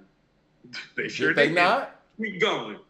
Pimp C even redid Pat on Drive By. The song I Know You Strapped. Mike. Who I'm else gonna can we ask say that you- for? And you know what? Just for kicks, because I love him, and rest in peace to Pimp C. I went to Pimp C's too. Yep. Like I a knew Pimp. you- Yep. Front and Back from T.I. Mm-hmm. But after that, it gets a little hollow. So, Nobody Mike, has been repurposed like Project Pat. And then on top of that, the man has a classic mixtape with his greatest hits that came out in '94. Repurposed that with the what was that? Murderers and Robbers in 2000. Not to mention his breakthrough with Getty Green, and not to mention the classic with Mr. Don't Play. Not to mention his work with Killer Clan Kazi. Not to mention the stuff that he did on Teddy Club Up Thugs and the stuff that he did with 3-6. Impact. So let's cover a couple things. Okay. Getty Green and Mr. Don't Play. Oh, fuck yeah. Okay. Oh, motherfuck yeah. So if you're not from down here and you're not familiar with those albums, that is, if we were to rate it today, what we would probably, I would rate Mr. Don't Play a 5. Yeah, I would rate Getty Green a 4.25. Yeah. If we were doing, And you know what? Honestly, Getty Green, and I know we always talk about, Only Built for Cuban Links in reference to those things and kind of compare those two. I think no, not to Getty Green, but to fucking Mr. No, Don't Play. Mr. Don't Play. With Getty Green, this was like my 12th grade year, and I had minimum day, and so I would leave school early, and I left early, and I picked up that record. I was like the first person to ever get it, and went to the place that got it super early. But anyway, Getty Green was more about the production, more about the collaborations on it, had Cash Money on it, and I feel like Getty Green's more of his Iron Man than his Supreme Clientele. It wasn't really about him. He was still kind of improving. But yeah, he wasn't there yet. But it's a decent album. It's a good album. And going back to it, it's a good album. It is. So can I submit something to you about, if you're talking about, Impact on the next generation, everybody from 3-6 Mafia is getting the 10 now, aren't they? As far as the South is concerned. I think I don't know how niggas feel in New York, though, in the Midwest, and on the West Coast, but as far as down here, nobody from our era has gotten replayed and regurgitated the way 3-6 has. Project Pat's been the best song maker out of fucking 3-6. Out of the camp. Okay? It's not even close. Is this a fact? This is period, right? Yeah. Yeah. And I'm a Lord Infamous guy. Yeah, it's period. Yeah, no, Lord Infamous is a better rapper. He's not a better song maker. No, not even close. Right? You agree with that, right? Lord Infamous is a better close. rapper. Project Pat's the better song maker. Not even close. close. This is what I'm about to say. Project Pat is the perfect victim of circumstance. It's like, he's just a dope enough MC, good enough song maker in the production, Mike. It's not all about him. He's very much, you all know what he is. It's like we call Mr. Don't Play the purple tape of the South. You and me do. Mm-hmm. You and I do. But really, he's very West Side Gunnish, Mike, for the South. In terms of how he puts the project together better than everybody else in the camp. Yeah. Picks the best beats. Yeah.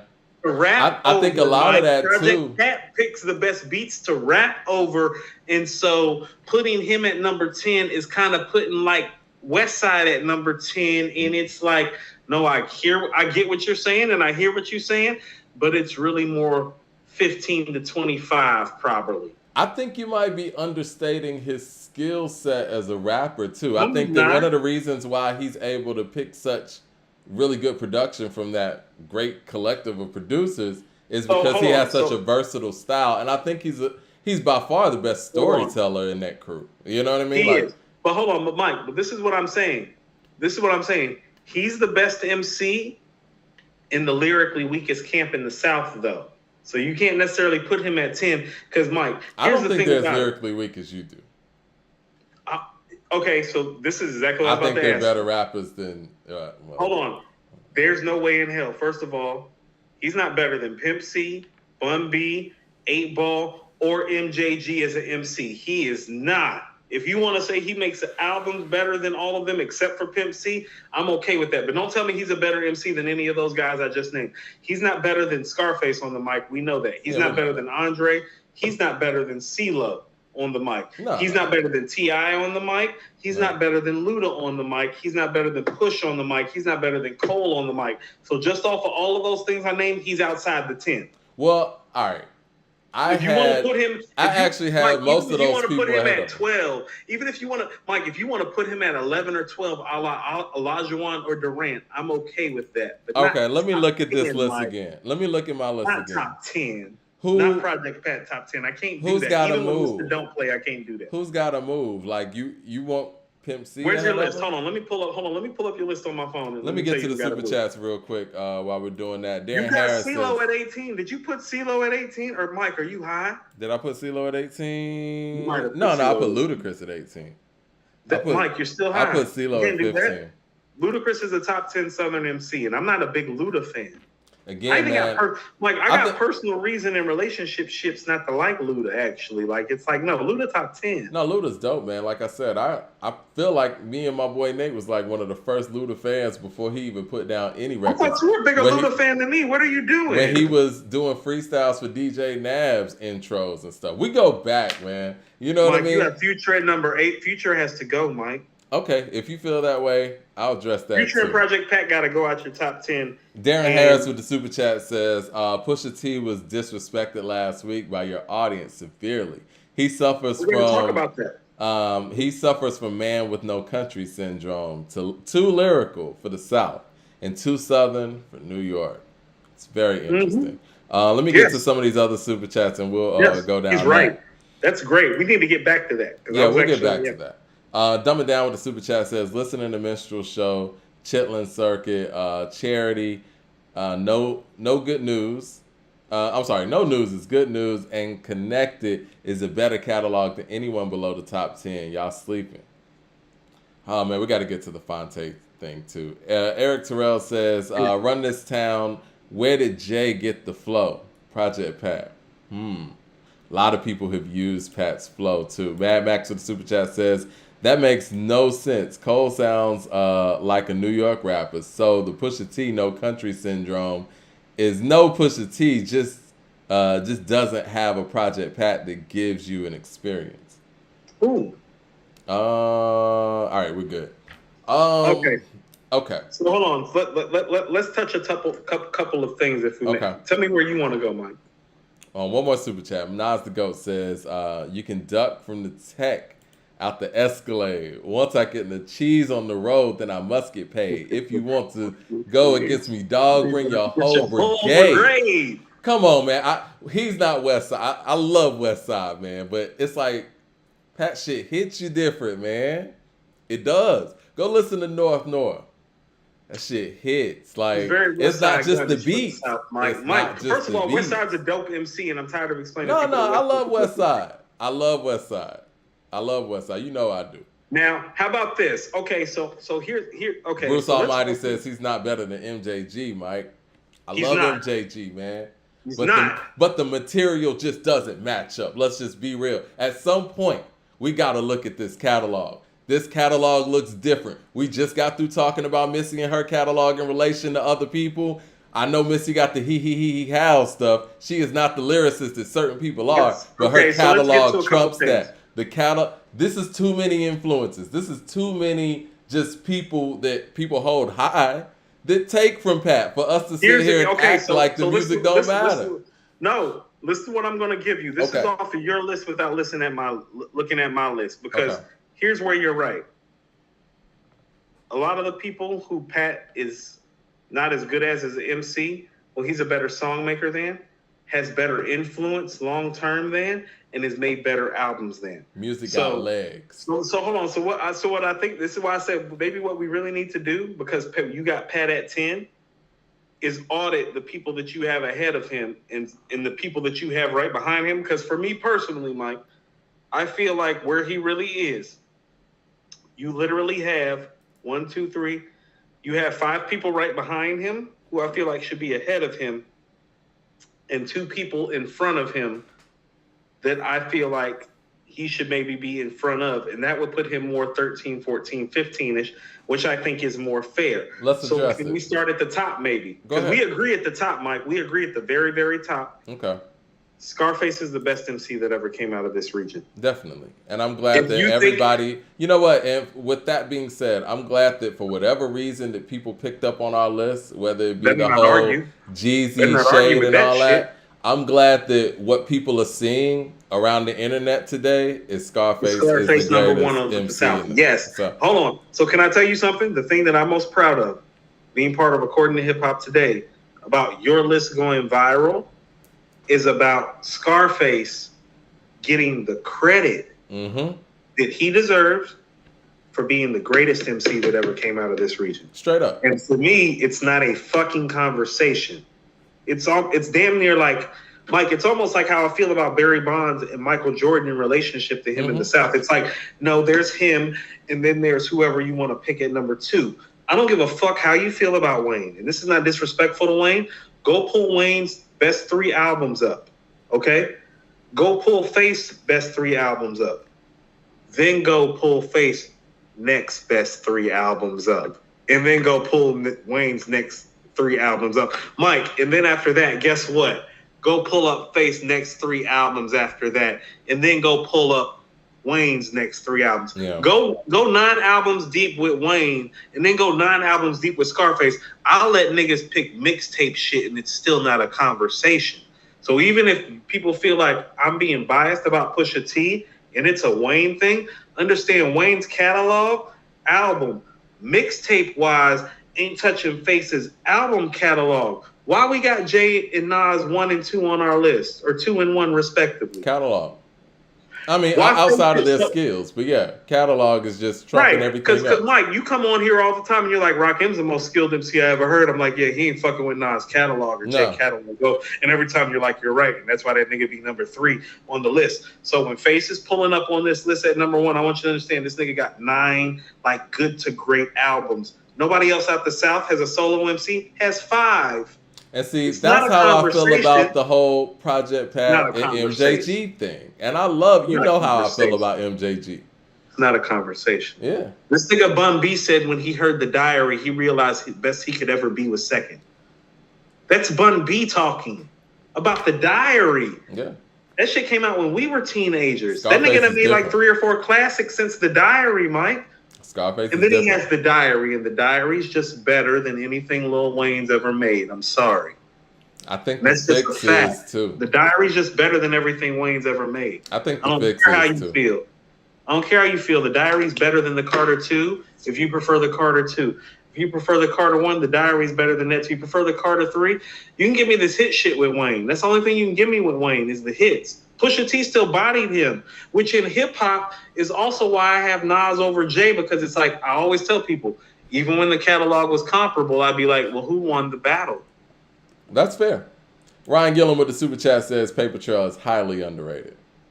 I don't think it's underrated. People love Paper Trail. All I'm just saying is this maybe we underrated. We're not talking about Face being number 1, are we? Nigga, Face is number 1. Face number 1. We kind of went through this Wayne. And we both got Wayne. You can have the Wayne thing at number 2, but I'll just submit to you, if we were in New York and the guy at number 2 and the guy that someone, how about this?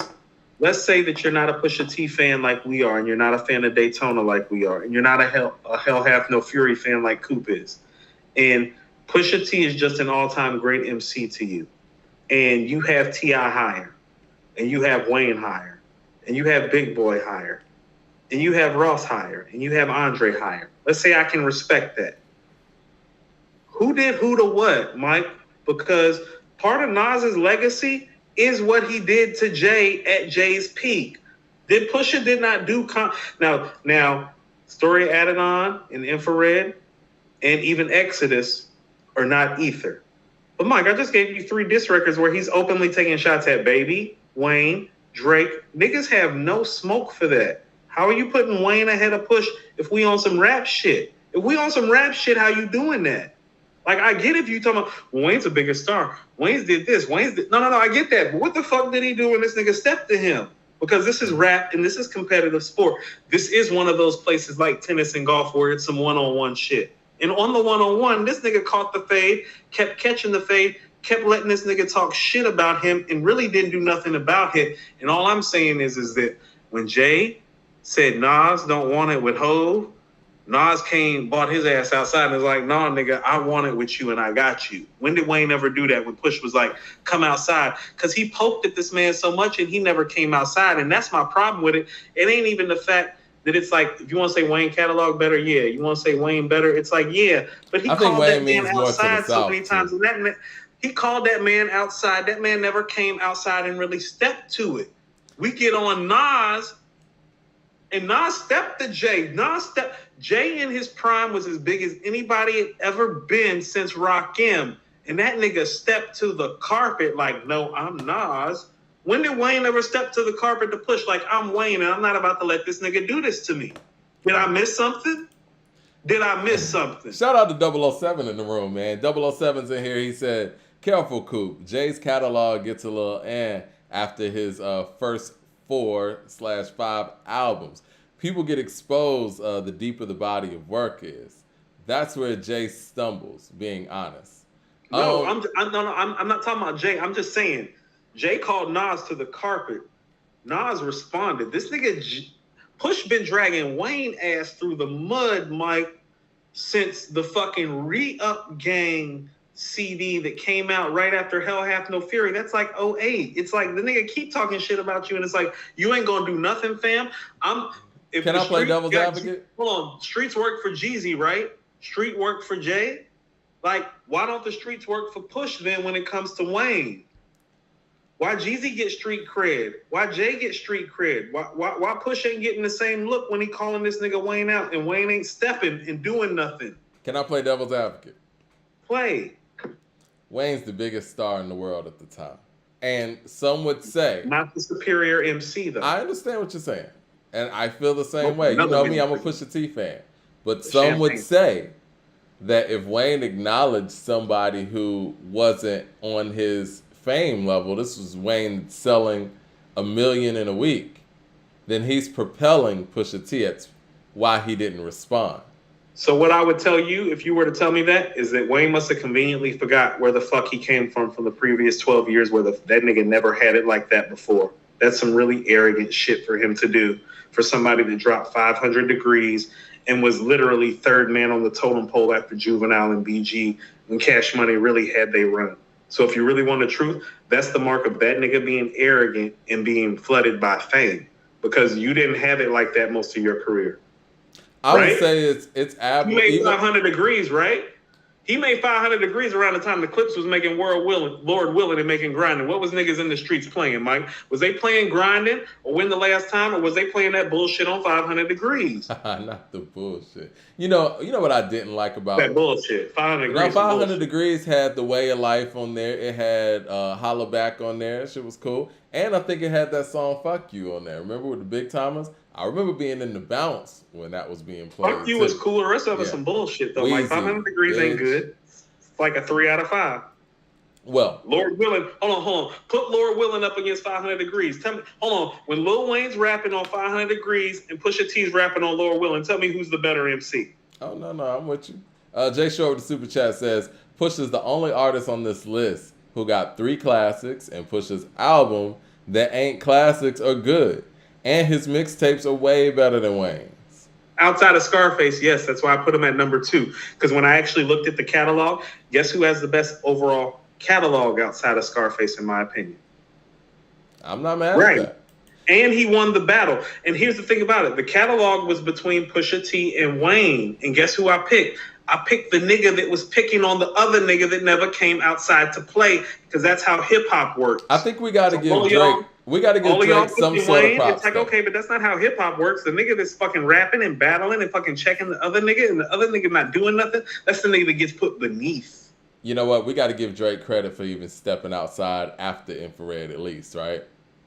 Because I would say Wayne didn't even do that when it came to Drake has said, how about this? If you want some real respect, Drake has said more than Wayne has about this situation. And Drake is more battle tested than Wayne because Drake's got back to back. He got back to back.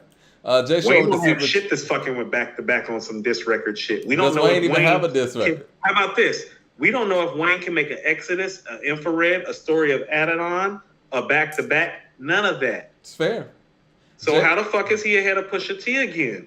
Jay Short with the super chat says, my bad, Big Boy got 4 classics. Mad Max with the super chat says, LOL Coop, there's a lot of NY people who will say Hove over Nas. Still with Nas smoking him though. I don't agree, but it is what it is. It's conversational because of Jay's catalog. Dumb It Down says Big Boy's greater than CeeLo. CeeLo's greater than 3000, who's greater than Pusha, and he got Wayne last in that lineup. This is what I will say. Oh, hold on. DJ Bruce Almighty, y'all blowing up the super chats now. DJ Bruce Almighty says 50 was dissing Nas and Wayne. No responses. Not true. Stop that. MC Burial. MC Burial's a 50 Cent diss. Don't body yourself. Don't body yourself. And Nas did another one. So I remember having that. Don't body yourself. Yeah, Kane don't body Marco yourself. He says, told him like he told 50 on record. It's like I don't take you seriously. Don't do that before I really do you. And 50 Cent shut the fuck up after that, Mike. Can y'all realistically name any MCs who can match Face's catalog? Yeah, it's tough. We have to go Nas.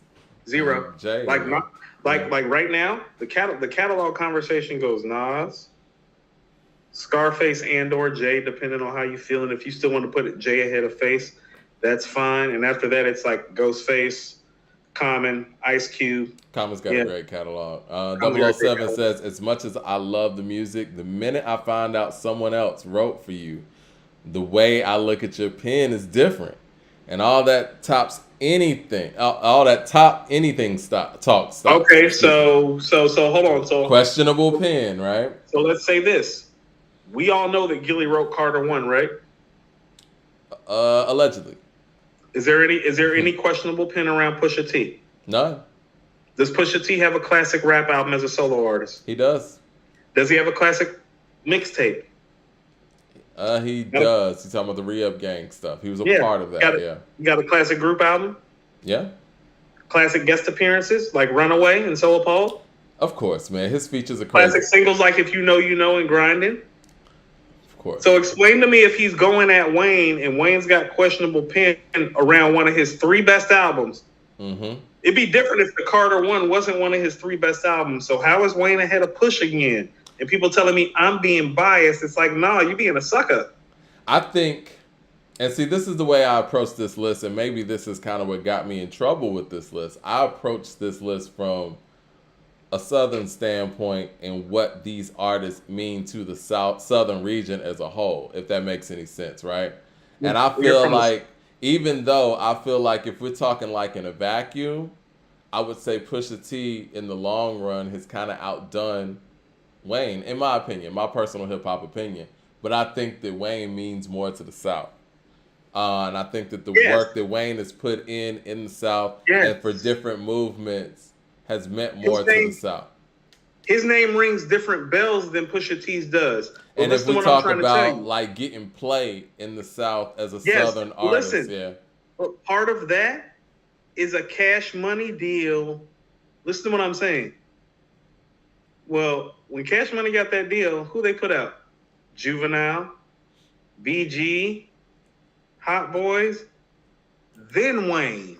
Mm-hmm. He didn't have it like that even when he had it like that. Juvenile was the guy. People forget how history really works. People try to treat it like he was some sort of MVP player from the jump to win. It's like, no, this motherfucker didn't become an MVP player till the Carter 2. That's 2005, Mike. He had been around for 12 years before he had even reached that caliber. Pusha T in about a year or two, Mike? Yeah.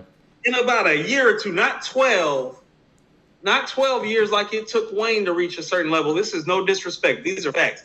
In about a year or 2 or 3, Pusha T went to the level that took Wayne a decade to go to. Wayne wasn't what got Cash Money a $30 million distribution deal. That was Juvenile with Ha. Now, you know what? Let's be fair.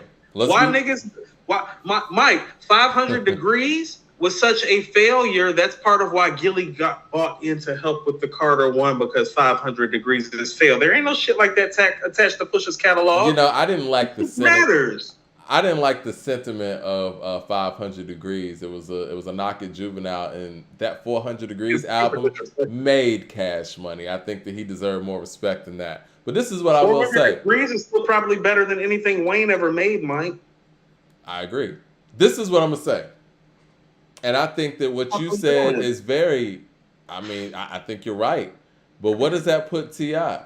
Where it's somebody who came out the gate that was ready and did it from a solo standpoint. Never was in a group. So that's why I said, and I've said this on Twitter, I've said this online. Oh, the 2 to 7 on both of our lists is debatable because our 2 to 7 is essentially Wayne, T.I., Pusha T, Ross, J. Cole, and Big Boy in some sort of fashion, and it's all debatable for different reasons. So I guess it's about what you prefer. But what I'm trying to tell people is that me putting Pusha T at number 2 was on some rap shit, as in, well, he doesn't have a questionable pen. He ascended farther and higher. Bar for bar, he's a better rapper. He actually has comparable classics. If all you're giving me is that Wayne, like Pusha T said, little nigga flows, but the metaphor's boring. If all you got is that the nigga flow and that he's the star, it's like, well, then that's not enough to be above Pusha T because we have Scarface at number 1. We have Jay-Z and Nas at number 1 and 2. It's not about skill. If it was about skill, Lupe would be number 1. Rakim would be number 1. Your catalog we got to keep that consistent, though. And that's where my mind was going when we're talking about... Nigga, like, I'll never forget when I was talking about Project Pat, that's where my mind was going. No, you're right. No. You're right. So I feel you for when you're putting him at 10. But what I'm saying is that we've grown so much as MCs down here that there are guys so much that lyrically and even catalog-wise that are comparable to Pat, that a more fair place to put Pat is 11 to 15. I'm saying 10's a little too high, not way too high. I'm saying even if you just slide Pat from 11 to 12, that's a different conversation. Because what I'm saying is with a nigga like Wayne, Cole, Push, Tip, Face, it's like, no, we got some of the greatest MCs that ever lived now. Yeah. And we need to start talking and treating their catalogs as such. Like what people in the South need to stop doing, and let's have the regional conversation right quick. I'm going to put my second little mini cigar out so we can have this conversation. Virginia's part of the South. Okay? Yeah. Virginia. The Civil War, I tell you that. I hate to be historical like this. Virginia, pre-Civil War ending, is not just part of the South. Richmond's the fucking capital. Mm-hmm. Okay? The capital of the South is Virginia pre-Civil War. So Atlanta didn't become a hub until post-Civil War. W.E.B. Du Bois talks about that in The Souls of Black Folks in 1903 and 04, how Atlanta has become the new hub. Before that, Virginia was the hub, Virginia Southern. That's historical. Rap doesn't change the way shit happens. Right. Robert E. Lee ceded to the Union, Mike. Where did he cede it to? Virginia. In his home. Yeah. In Virginia. Mm-hmm. Because Virginia was overlooking D.C. Yeah. Of the Confederacy. Yeah, definitely. Jay Short with Super Chat says, Face don't have a Hey Poppy or Pop for Rock. LOL. Listen to what I'm about to say. Part of why the White House is set up in fucking Washington, D.C., Mike, is to make it amicable and amenable for Southerners because their capital was based in Virginia. Exactly. The whole structure of the political program being in D.C. is actually based on Virginia being our Southern capital. Yep. So when people are popping up today, I hate to say this, it's just we come off as so uneducated and fucking ignorant. Stop that bullshit. People need to learn, man. You know. No. Stop pulling up and being ignorant. Like, research some shit like that and understand Virginia is, always has, and always will be a Southern state. And our whole political structure was based around the fact that Virginia was the South's political capital. I think where people If get you confused. if you don't know that, like motherfucker, hit Google for fucking 15 seconds. It ain't hard, but stop pulling up here as black people and trying to. DMV is not really a Southern area. Well, first of all, motherfucker, DMV is some different shit than Virginia if you're from the South. Well, cool. I think where the confusion. Right. No, niggas need to get their jurisdiction right. Mike, ways exist now. You don't even got to look up map questions. You're talking geographical stuff. I think I'm talking historical, geographical, you're talking logical, historical, philosophical, geographical. reality. What the fuck is really going on? Niggas need I to know read it's a frustrating. book. I know it's frustrating, but niggas need to read a book. I think what happened. Ignorance is frustrating. I don't tolerate ignorance from my people, Mike. Stop making it seem like the ignorance. That's not really technically. Shut the fuck up, nigga, and read a book with your weak ass. I think this is where people get it misconstrued. I think sonically, Virginia. Texas is Midwest. Shut up. Sonically, Virginia is just so much different than the rest of the South stylistically. So I think that's where people get it confused. Darren Harris says the only reason why Wayne is from the South to the North. It's the gateway. Yeah, Darren Harris says, but it's the South. Let me get to some of these super chats, Coop. Teddy Riley, what the fuck, man? Cool, I shouldn't have to explain to me that Virginia's in the South, though. We shouldn't have to explain to grown-ass men that Virginia's in the South. I feel you, man. Let me get to these super chats, though. Darren Harris says, the only reason why Wayne is over Push is because of his impact. Nothing musically trumps Push. We got DJ Bruce Almighty again with the super chat. He says, that's because a lot of people don't consider VA the South. Yeah. We addressed that. And let's see, got another one here from Willard Weston. He says, if you had help with your pen, you shouldn't be in this conversation. Love Wayne, but he's the only rapper on here who had help with verses. Only. Listen, man, I'm not mad at that. Hold on. Listen, I'm about to say, hey, Mike, you would actually on your list. On your list, you would have to get the Quavo to somebody that even is like verified as having any sort of help, and that's group help. You know, this is my y'all. You want me to get to the Quavo part?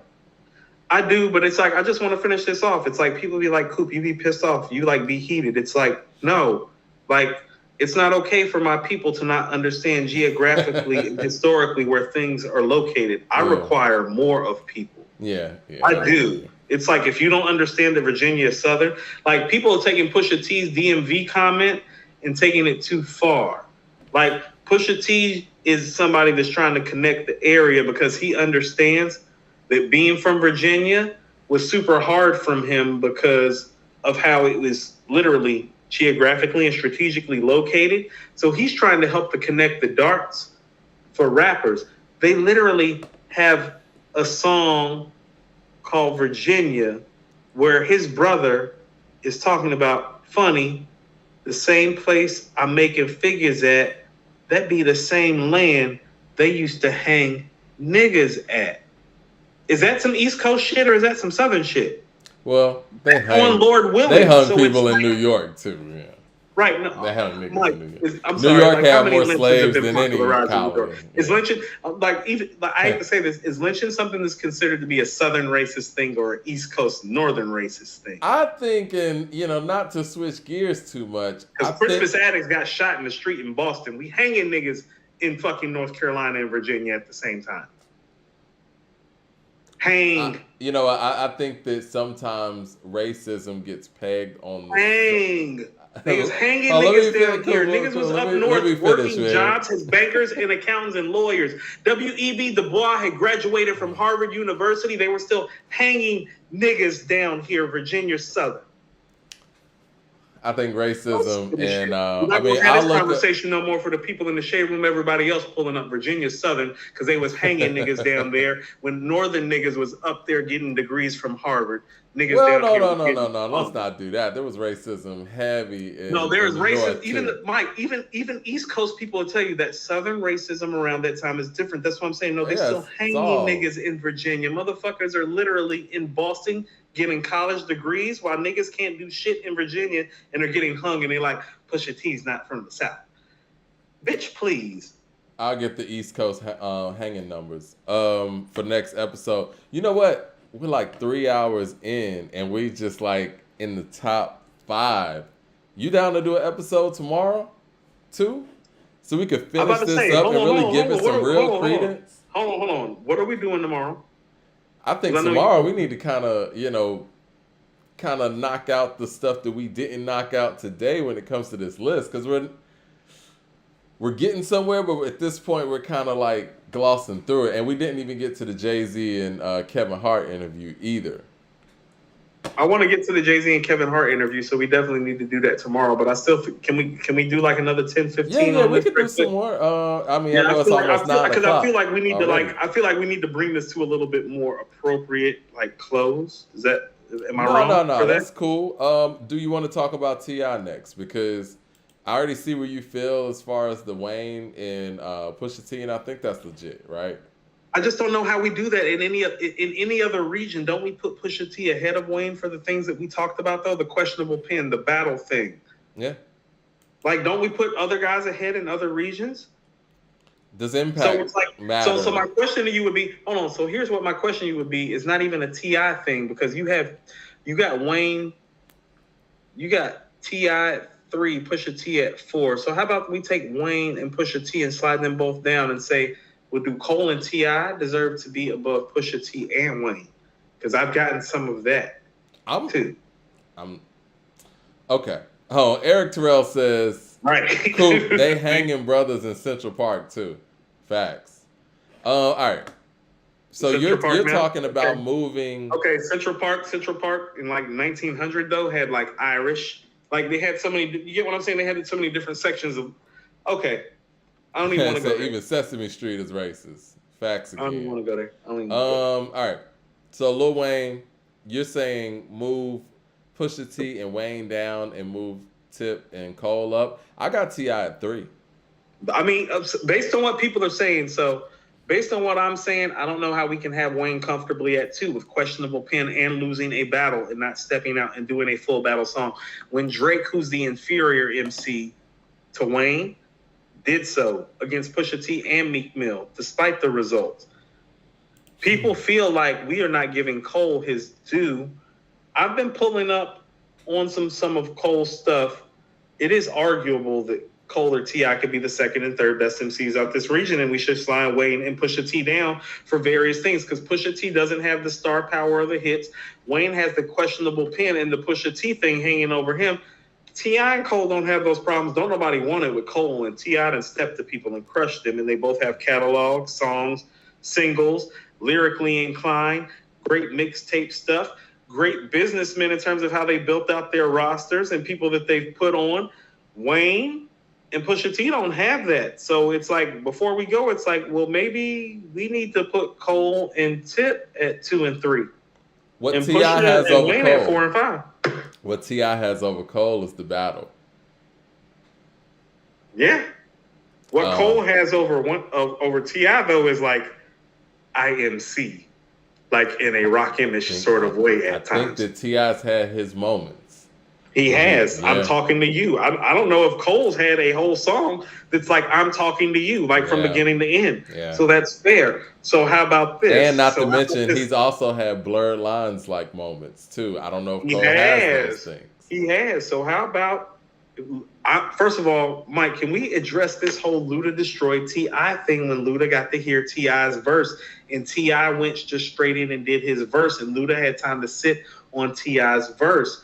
Styles make fights and it matters, just like the whole Method Man thing with Takal that we just heard. It's like, that flood that you're talking about, that flood happened while I was recording my album. It's like, oh, well, that changes everything about how I feel about Takal.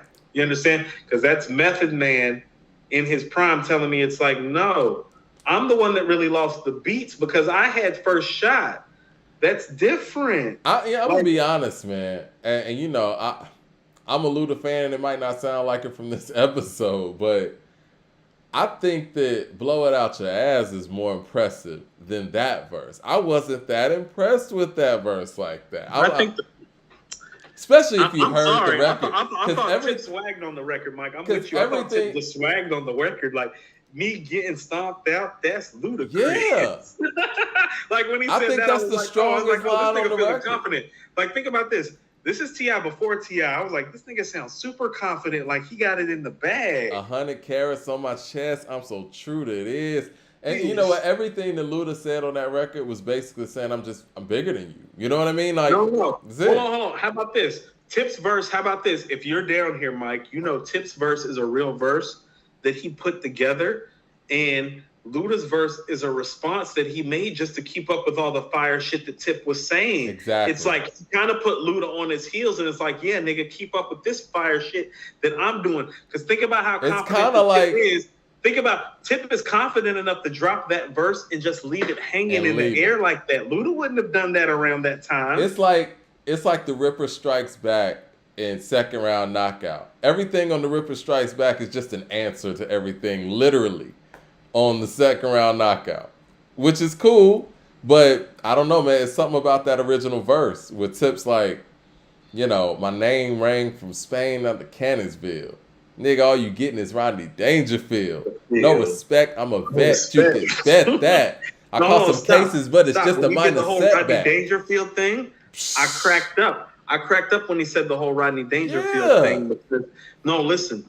That was a visualized contextualization diss too, because Ludacris has big eyes like Rodney Dangerfield. No respect. Yeah, Tip is like that's what I'm saying. The tip diss is deeper than people are realizing. It's like, no, he touching on a couple things that you're not realizing unless you're paying attention. The bar work is heavy. Mm-hmm. I've always said this. That verse is better. I've always said this. Listen to what I've always said. Face is the best MC out of the South. T.I. is what, Mike?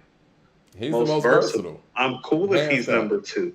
I'm cool with him being number two, too. Number two behind all this push shit, though. I'm not. And behind that Carter 1 shit. You're not sitting him next to Face like that. DJ Bruce Almighty says, so it's on YouTube, on Face's podcast. He admits Jay Ghost wrote a whole song for him. He said that he never saw anything like it before he talks about Jay. He killed it, but he didn't use it. What are you talking about? I guess he's saying the Face saying that Jay wrote a whole song for him, but just never used it. I can believe that. But here's the thing about it. LP says, make a poll and get crushed. Luda killed T.I. Again, I think that's just, you know, outside looking in thing, man. Like that, man. What'd he say? Nigga, all you getting is Rodney Dangerfield. No respect, I'm a vet, you can bet that. I caught some cases, but it's just a minor setback. And I'll be right back with some vibes and the tries and a six-pack. Yo, man, I don't know, man, that flow, both of them got great flows, but the flow that Tip was running with at that point. You want to know what? Maybe it's the Atlanta in us, because every time we have this T.I. Luda thing, everybody outside of Atlanta is like, y'all tripping, and every time we inside Atlanta, niggas be like, no, the nigga Tip. You know what I'm saying? I felt like that when I was out here defending Troy, who I'm not even really a fan of music like that. Like, I was like, man, I think the only thing, nobody saw what I was seeing. I think the only thing that we're clear about is that Scarface is number one. I'm going to tell you what, if we do a poll, I'm going to tell you how this poll is going to go. J. Cole's going to come in number 2. Wayne's going to come in 3. Pusha's going to come in 4. And Tip's going to come in 5. We already did a poll. We did? How did it go? The results of it, I think it was Cole, Wayne. Let me look it up real quick. And then T.I., right. No, I think it was Cole, Wayne, Push, T.I., Ross. It was in that order. Cole, Wayne, Push, T.I., Ross? Yeah, man. People ain't rocking with T.I. like that, unfortunately. It's weird. I don't get it. Well, all right, we're going to pull up tomorrow, too, because it's like 9 o'clock. We got a lot of stuff that we didn't get to. I didn't even know this was going to be a 2-parter, but it just makes sense. I guess so. Okay. What time you want to pull up tomorrow? Same time, like 4:30? I was going to ask you what time you want to pull up tomorrow. I mean, I got a couple things to do, but it's like after like 4, I'm pretty like Gucci. Let's do 4:30. I think 4:30 is doable. How about this? Tomorrow, no matter what my circumstances, we'll be pulling up by 5, and we can get this all the way in. I just want to submit to you that I feel like Fonte should be on your list for top 25. Like, I feel like Trick Daddy should be on my list. We'll talk about all that. No. I got you, but I just want to highlight a couple people on this list that you have on here. It's like You really think Juvenile, Mystical, Gucci, Currency, Crit, and Quavo are better than Fonte? I think they With mean just more. off the Little Brother catalog. I think they mean more to the South. Yes. Meaning more to the South doesn't mean they're better. Well, again, Like, I think the way this is that what I'm saying. I think the way I positioned this list was more so of all those things encompassed. If we're just going off a raw skill, then the people at the top of my list would be like Jay Electronica, Sci-Hi, Fonte. You know what I mean? But all those other things matter. Like, I hate to say it, I listen to Fonte and Lil Brother like that, but people in the South ain't bumping this shit like that. No, I feel you, but I'm just from North Carolina, Mike, and this is what I was trying to tell you. In North Carolina, Mike, it's different than it is in Atlanta. I was trying to tell you, it's like, well, niggas what, Mike, I was putting niggas on the Goody Mob and Outkast, but I was putting niggas on the Mob Deep too. The shit different in Carolina. Like I told you, the southern shit that you listen to, Mike, didn't hit Charlotte till '96 with ATL. Soul Food didn't trend. A few of my niggas who was heads, the Emcees in Charlotte caught Soul Food. ATLians is what set the South on fire in Charlotte. That's what I'm saying. So you're speaking from an Atlanta perspective about a lot of stuff. Are we moving the goalposts for Fonte? So you feel like Fonte deserves to be on there over Pastor Troy? I think there's room on the stage for maybe both, but I think some of your perspective is coming from the perspective of somebody that's like, well, I'm in Atlanta, I'm in the hub. It's like, well, niggas that work out of the hub don't always have the best shit, and it always is accurate. Hold on, how about this? The 5 boroughs, Mike. Where's Rakim from, though? I mean, where's Scarface from? He ain't from the A. Right, that's what I'm saying. Rakim from Long Island, Scarface from Houston. Method Man spent time in Long Island. Nas spent time in Brooklyn. You get what I'm saying? Like, I get the Atlanta thing, but it's like, no, Fonte's a whole thing outside of Atlanta. This is what I'm gonna say. In North Carolina, and Mike, I ciphered with Fonte once upon a time, a long time ago when I was a young man. The nigga nice, and he's always ready. Nice. That's not even the question. You know what ready to go. You know what I was gonna say before we were drunk as fuck. He was ready to go. Before we get to tomorrow's show, this is what I was gonna do, and I think Trick Daddy should be on the list. I think that I would replace Killer Mike with Trick Daddy. We're gonna have to talk about it because Trick Daddy got classic. On my list, the Trick Daddy thing is where I probably had the most problem with not being there and then trying to rationalize putting somebody like Killer Mike on over Trick Daddy. Because when you were like, well, what records, Coop? And then I was thinking to myself, it's like, well, what records? What records? How could I justifiably put Killer Mike over Trick Daddy on a list like this other than the fact that, Killer Mike just a beast of an MC. You know what I mean? No, you're right. That's that bar work being better. But when you said something to me, you were like, what songs, Coop? And I started thinking about the songs.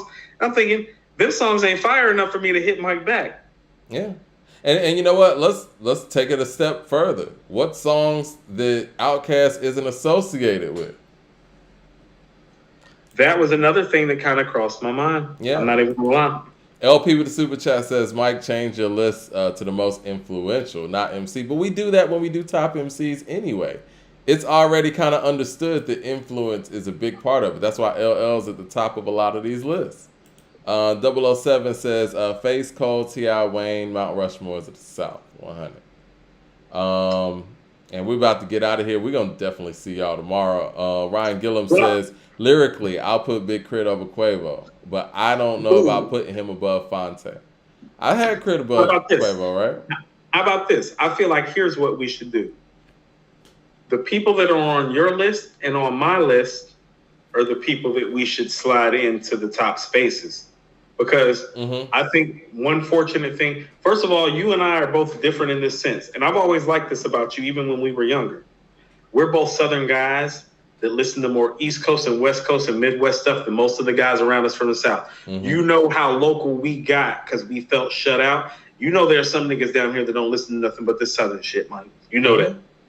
Right? And they're not listening to Fonte. I'm sorry. And, and I guess I'm gauging it by that, too. Like, Jay Short says, Fonte loses points for trying to graduate from hip-hop and win a Grammy with some mid R&B group. Nah, I like Foreign Exchange, man. It was cool. I didn't love it. I didn't like it. Yeah. All right. Well, we're gonna see y'all tomorrow. Well, here's what I tell you is that Go ahead. No, you good. What I think is a fair thing to do is that, you know, you and I mean, and this show is just built off our differential between taste and aesthetics by being able to meet in the middle somehow. Mm-hmm. And so I think the people that are on your list and the people that are on my list are the people that we immediately need to slide up.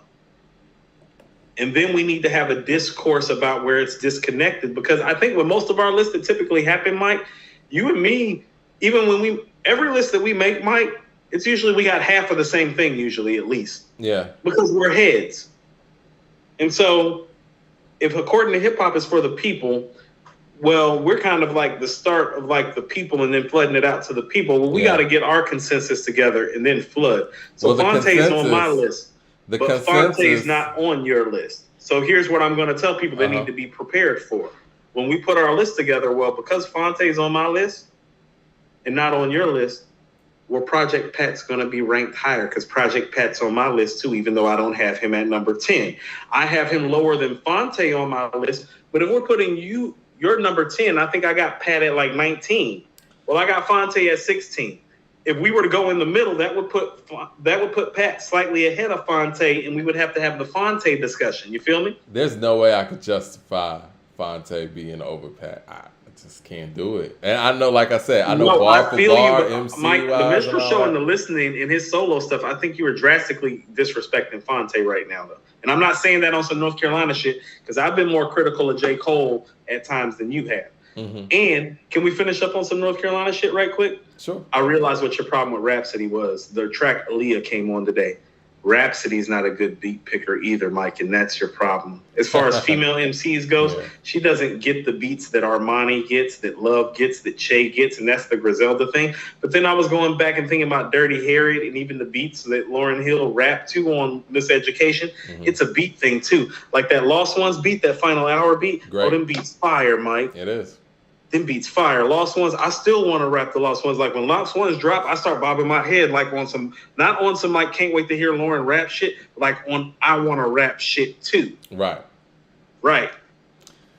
Man, you know what? And based on what people are saying, Quavo shouldn't be on my list, but I do want to 50, not 25. I do want to speak on it. We'll do that tomorrow. But yeah, I need to get my Quavo resume together like I did with the Project Pat thing today. Did I make a good argument for Pat today? So you made a great argument for Pat, and Pat was gonna make my list regardless. I just don't think he's top 10. But here's what I tell you. Here's why Quavo's not gonna make our combined list. Because you got Quavo at 23. I don't have Quavo at all. At least I have Fonte at 16. You feel me? So even for what you're saying about Quavo, I respect what Fonte does more than you respect what Quavo does, which surprises me. Because you're more of a Quavo fan than I am a Fonte fan. But I respect Fonte, I think, more than you respect what Quavo does, because you have East Coast aesthetic in terms of some of your lyricism and your basis. It's like, no, Andre was your inspiration. No, you fuck with Wu-Tang. You fuck with Jay. And so because of that, it's like even you got Quavo at 23 and you rave about Quavo, Mike. I do. I think he's brilliant. I do too. But you know what? And I think that, the fact that people aren't even mentioning the Future so high, I think says a lot too. I need Future to slide down a little bit. But what I really need people to do is that, like, all jokes aside, and it's like I get it that they took the list and that your list still went viral, and we appreciate it. But I mean, Mike, and this is just me, and this is just where I come from. If somebody starts kind of like respecting you sideways, they always gonna start respecting you sideways and thinking it's cool. So stop taking our shit and say our name, please, like out of respect for us and what we've built. Because here's the thing, when we started this podcast 2 years ago, there wasn't nothing that we saying that was reverberating enough to get to the shade room. But the fact that we're reverberating enough that the shit that we're saying can make it to the shade room, like, give us our due properly as somebody that's really built this up from the ground up and tag us. The way that I wake up every morning and I see them tag people who have not put the work in that we put in to get here. A lot of these people are grandfathered in. A lot of these people are already rich and wealthy and famous. A lot of these people have inherent followings because of who we are. We built our following. Don't disrespect us again and not tag us, because once upon a time, y'all had to build yourselves out too. And people branding y'all and tagging y'all and putting y'all up in the light that you deserve to be in is how you got there. Do not disrespect according to hip hop like that again. I'm getting tired of it, Mike, because it's apparent Apple Music is in here. The Shade Room is in here. Mike, you understand what I'm saying? Yeah. Apple Music is in our chat. The Shade Room is in our chat. It's like, no, the least that you can do, if you don't want to cut the check, nigga, respect the game. That should be it. Nigga, respect the game, because I'm gonna tell you what, especially with that Shade Room shit, I was like kind of joking about the Apple shit, like I'm gonna pull up on niggas, I'm gonna roll up in Apple. Ain't no rolling up in Apple. But you motherfuckers in the Shade Room, oh, y'all be in the 8 and I do be outside. And well, so why don't y'all go into the Shade Room's comment section on this post and I went in the comment section too, but it's the thing that a lot of people that work for the Shade Room be in the A. It's like, no, like I be in the A. It's like, you don't want to be in, like Mike, you don't want to be in a room with me, like if you ain't gave us our due and you in the city. You feel me?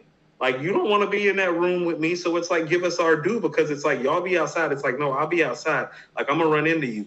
I told you, Mike, I feel like Ghostface on the Purple Tape. It's like, no, I'm really on the verge of approaching a nigga about them taking our shit. Stop taking our shit. Don't have me roll up on you, because I will. Mike, I caught an assault charge last year. The assault charge was against my sister. Ain't nobody safe when I feel some type of way. Man, like, that's just the truth. No, Mike, that's public record shit. The assault charge is against my sister, nigga. It's like, ain't nobody safe. Don't take our shit. Don't take our shit without tagging us and giving us our respect. Like, we earned that. Mike, you sat behind the computer for years. I've been sitting up here moving my life around for years. Tag us. Yeah, nigga, respect the game, man. Tag you when I'm out here in Atlanta. You feel me? Because I will. Like, I'm not the type of nigga that won't tag you. I'm the type of nigga that will tag you. Spread love, man. Just show love. That's it. All right, man. We're going to holler at y'all tomorrow. Fuck. Niggas be...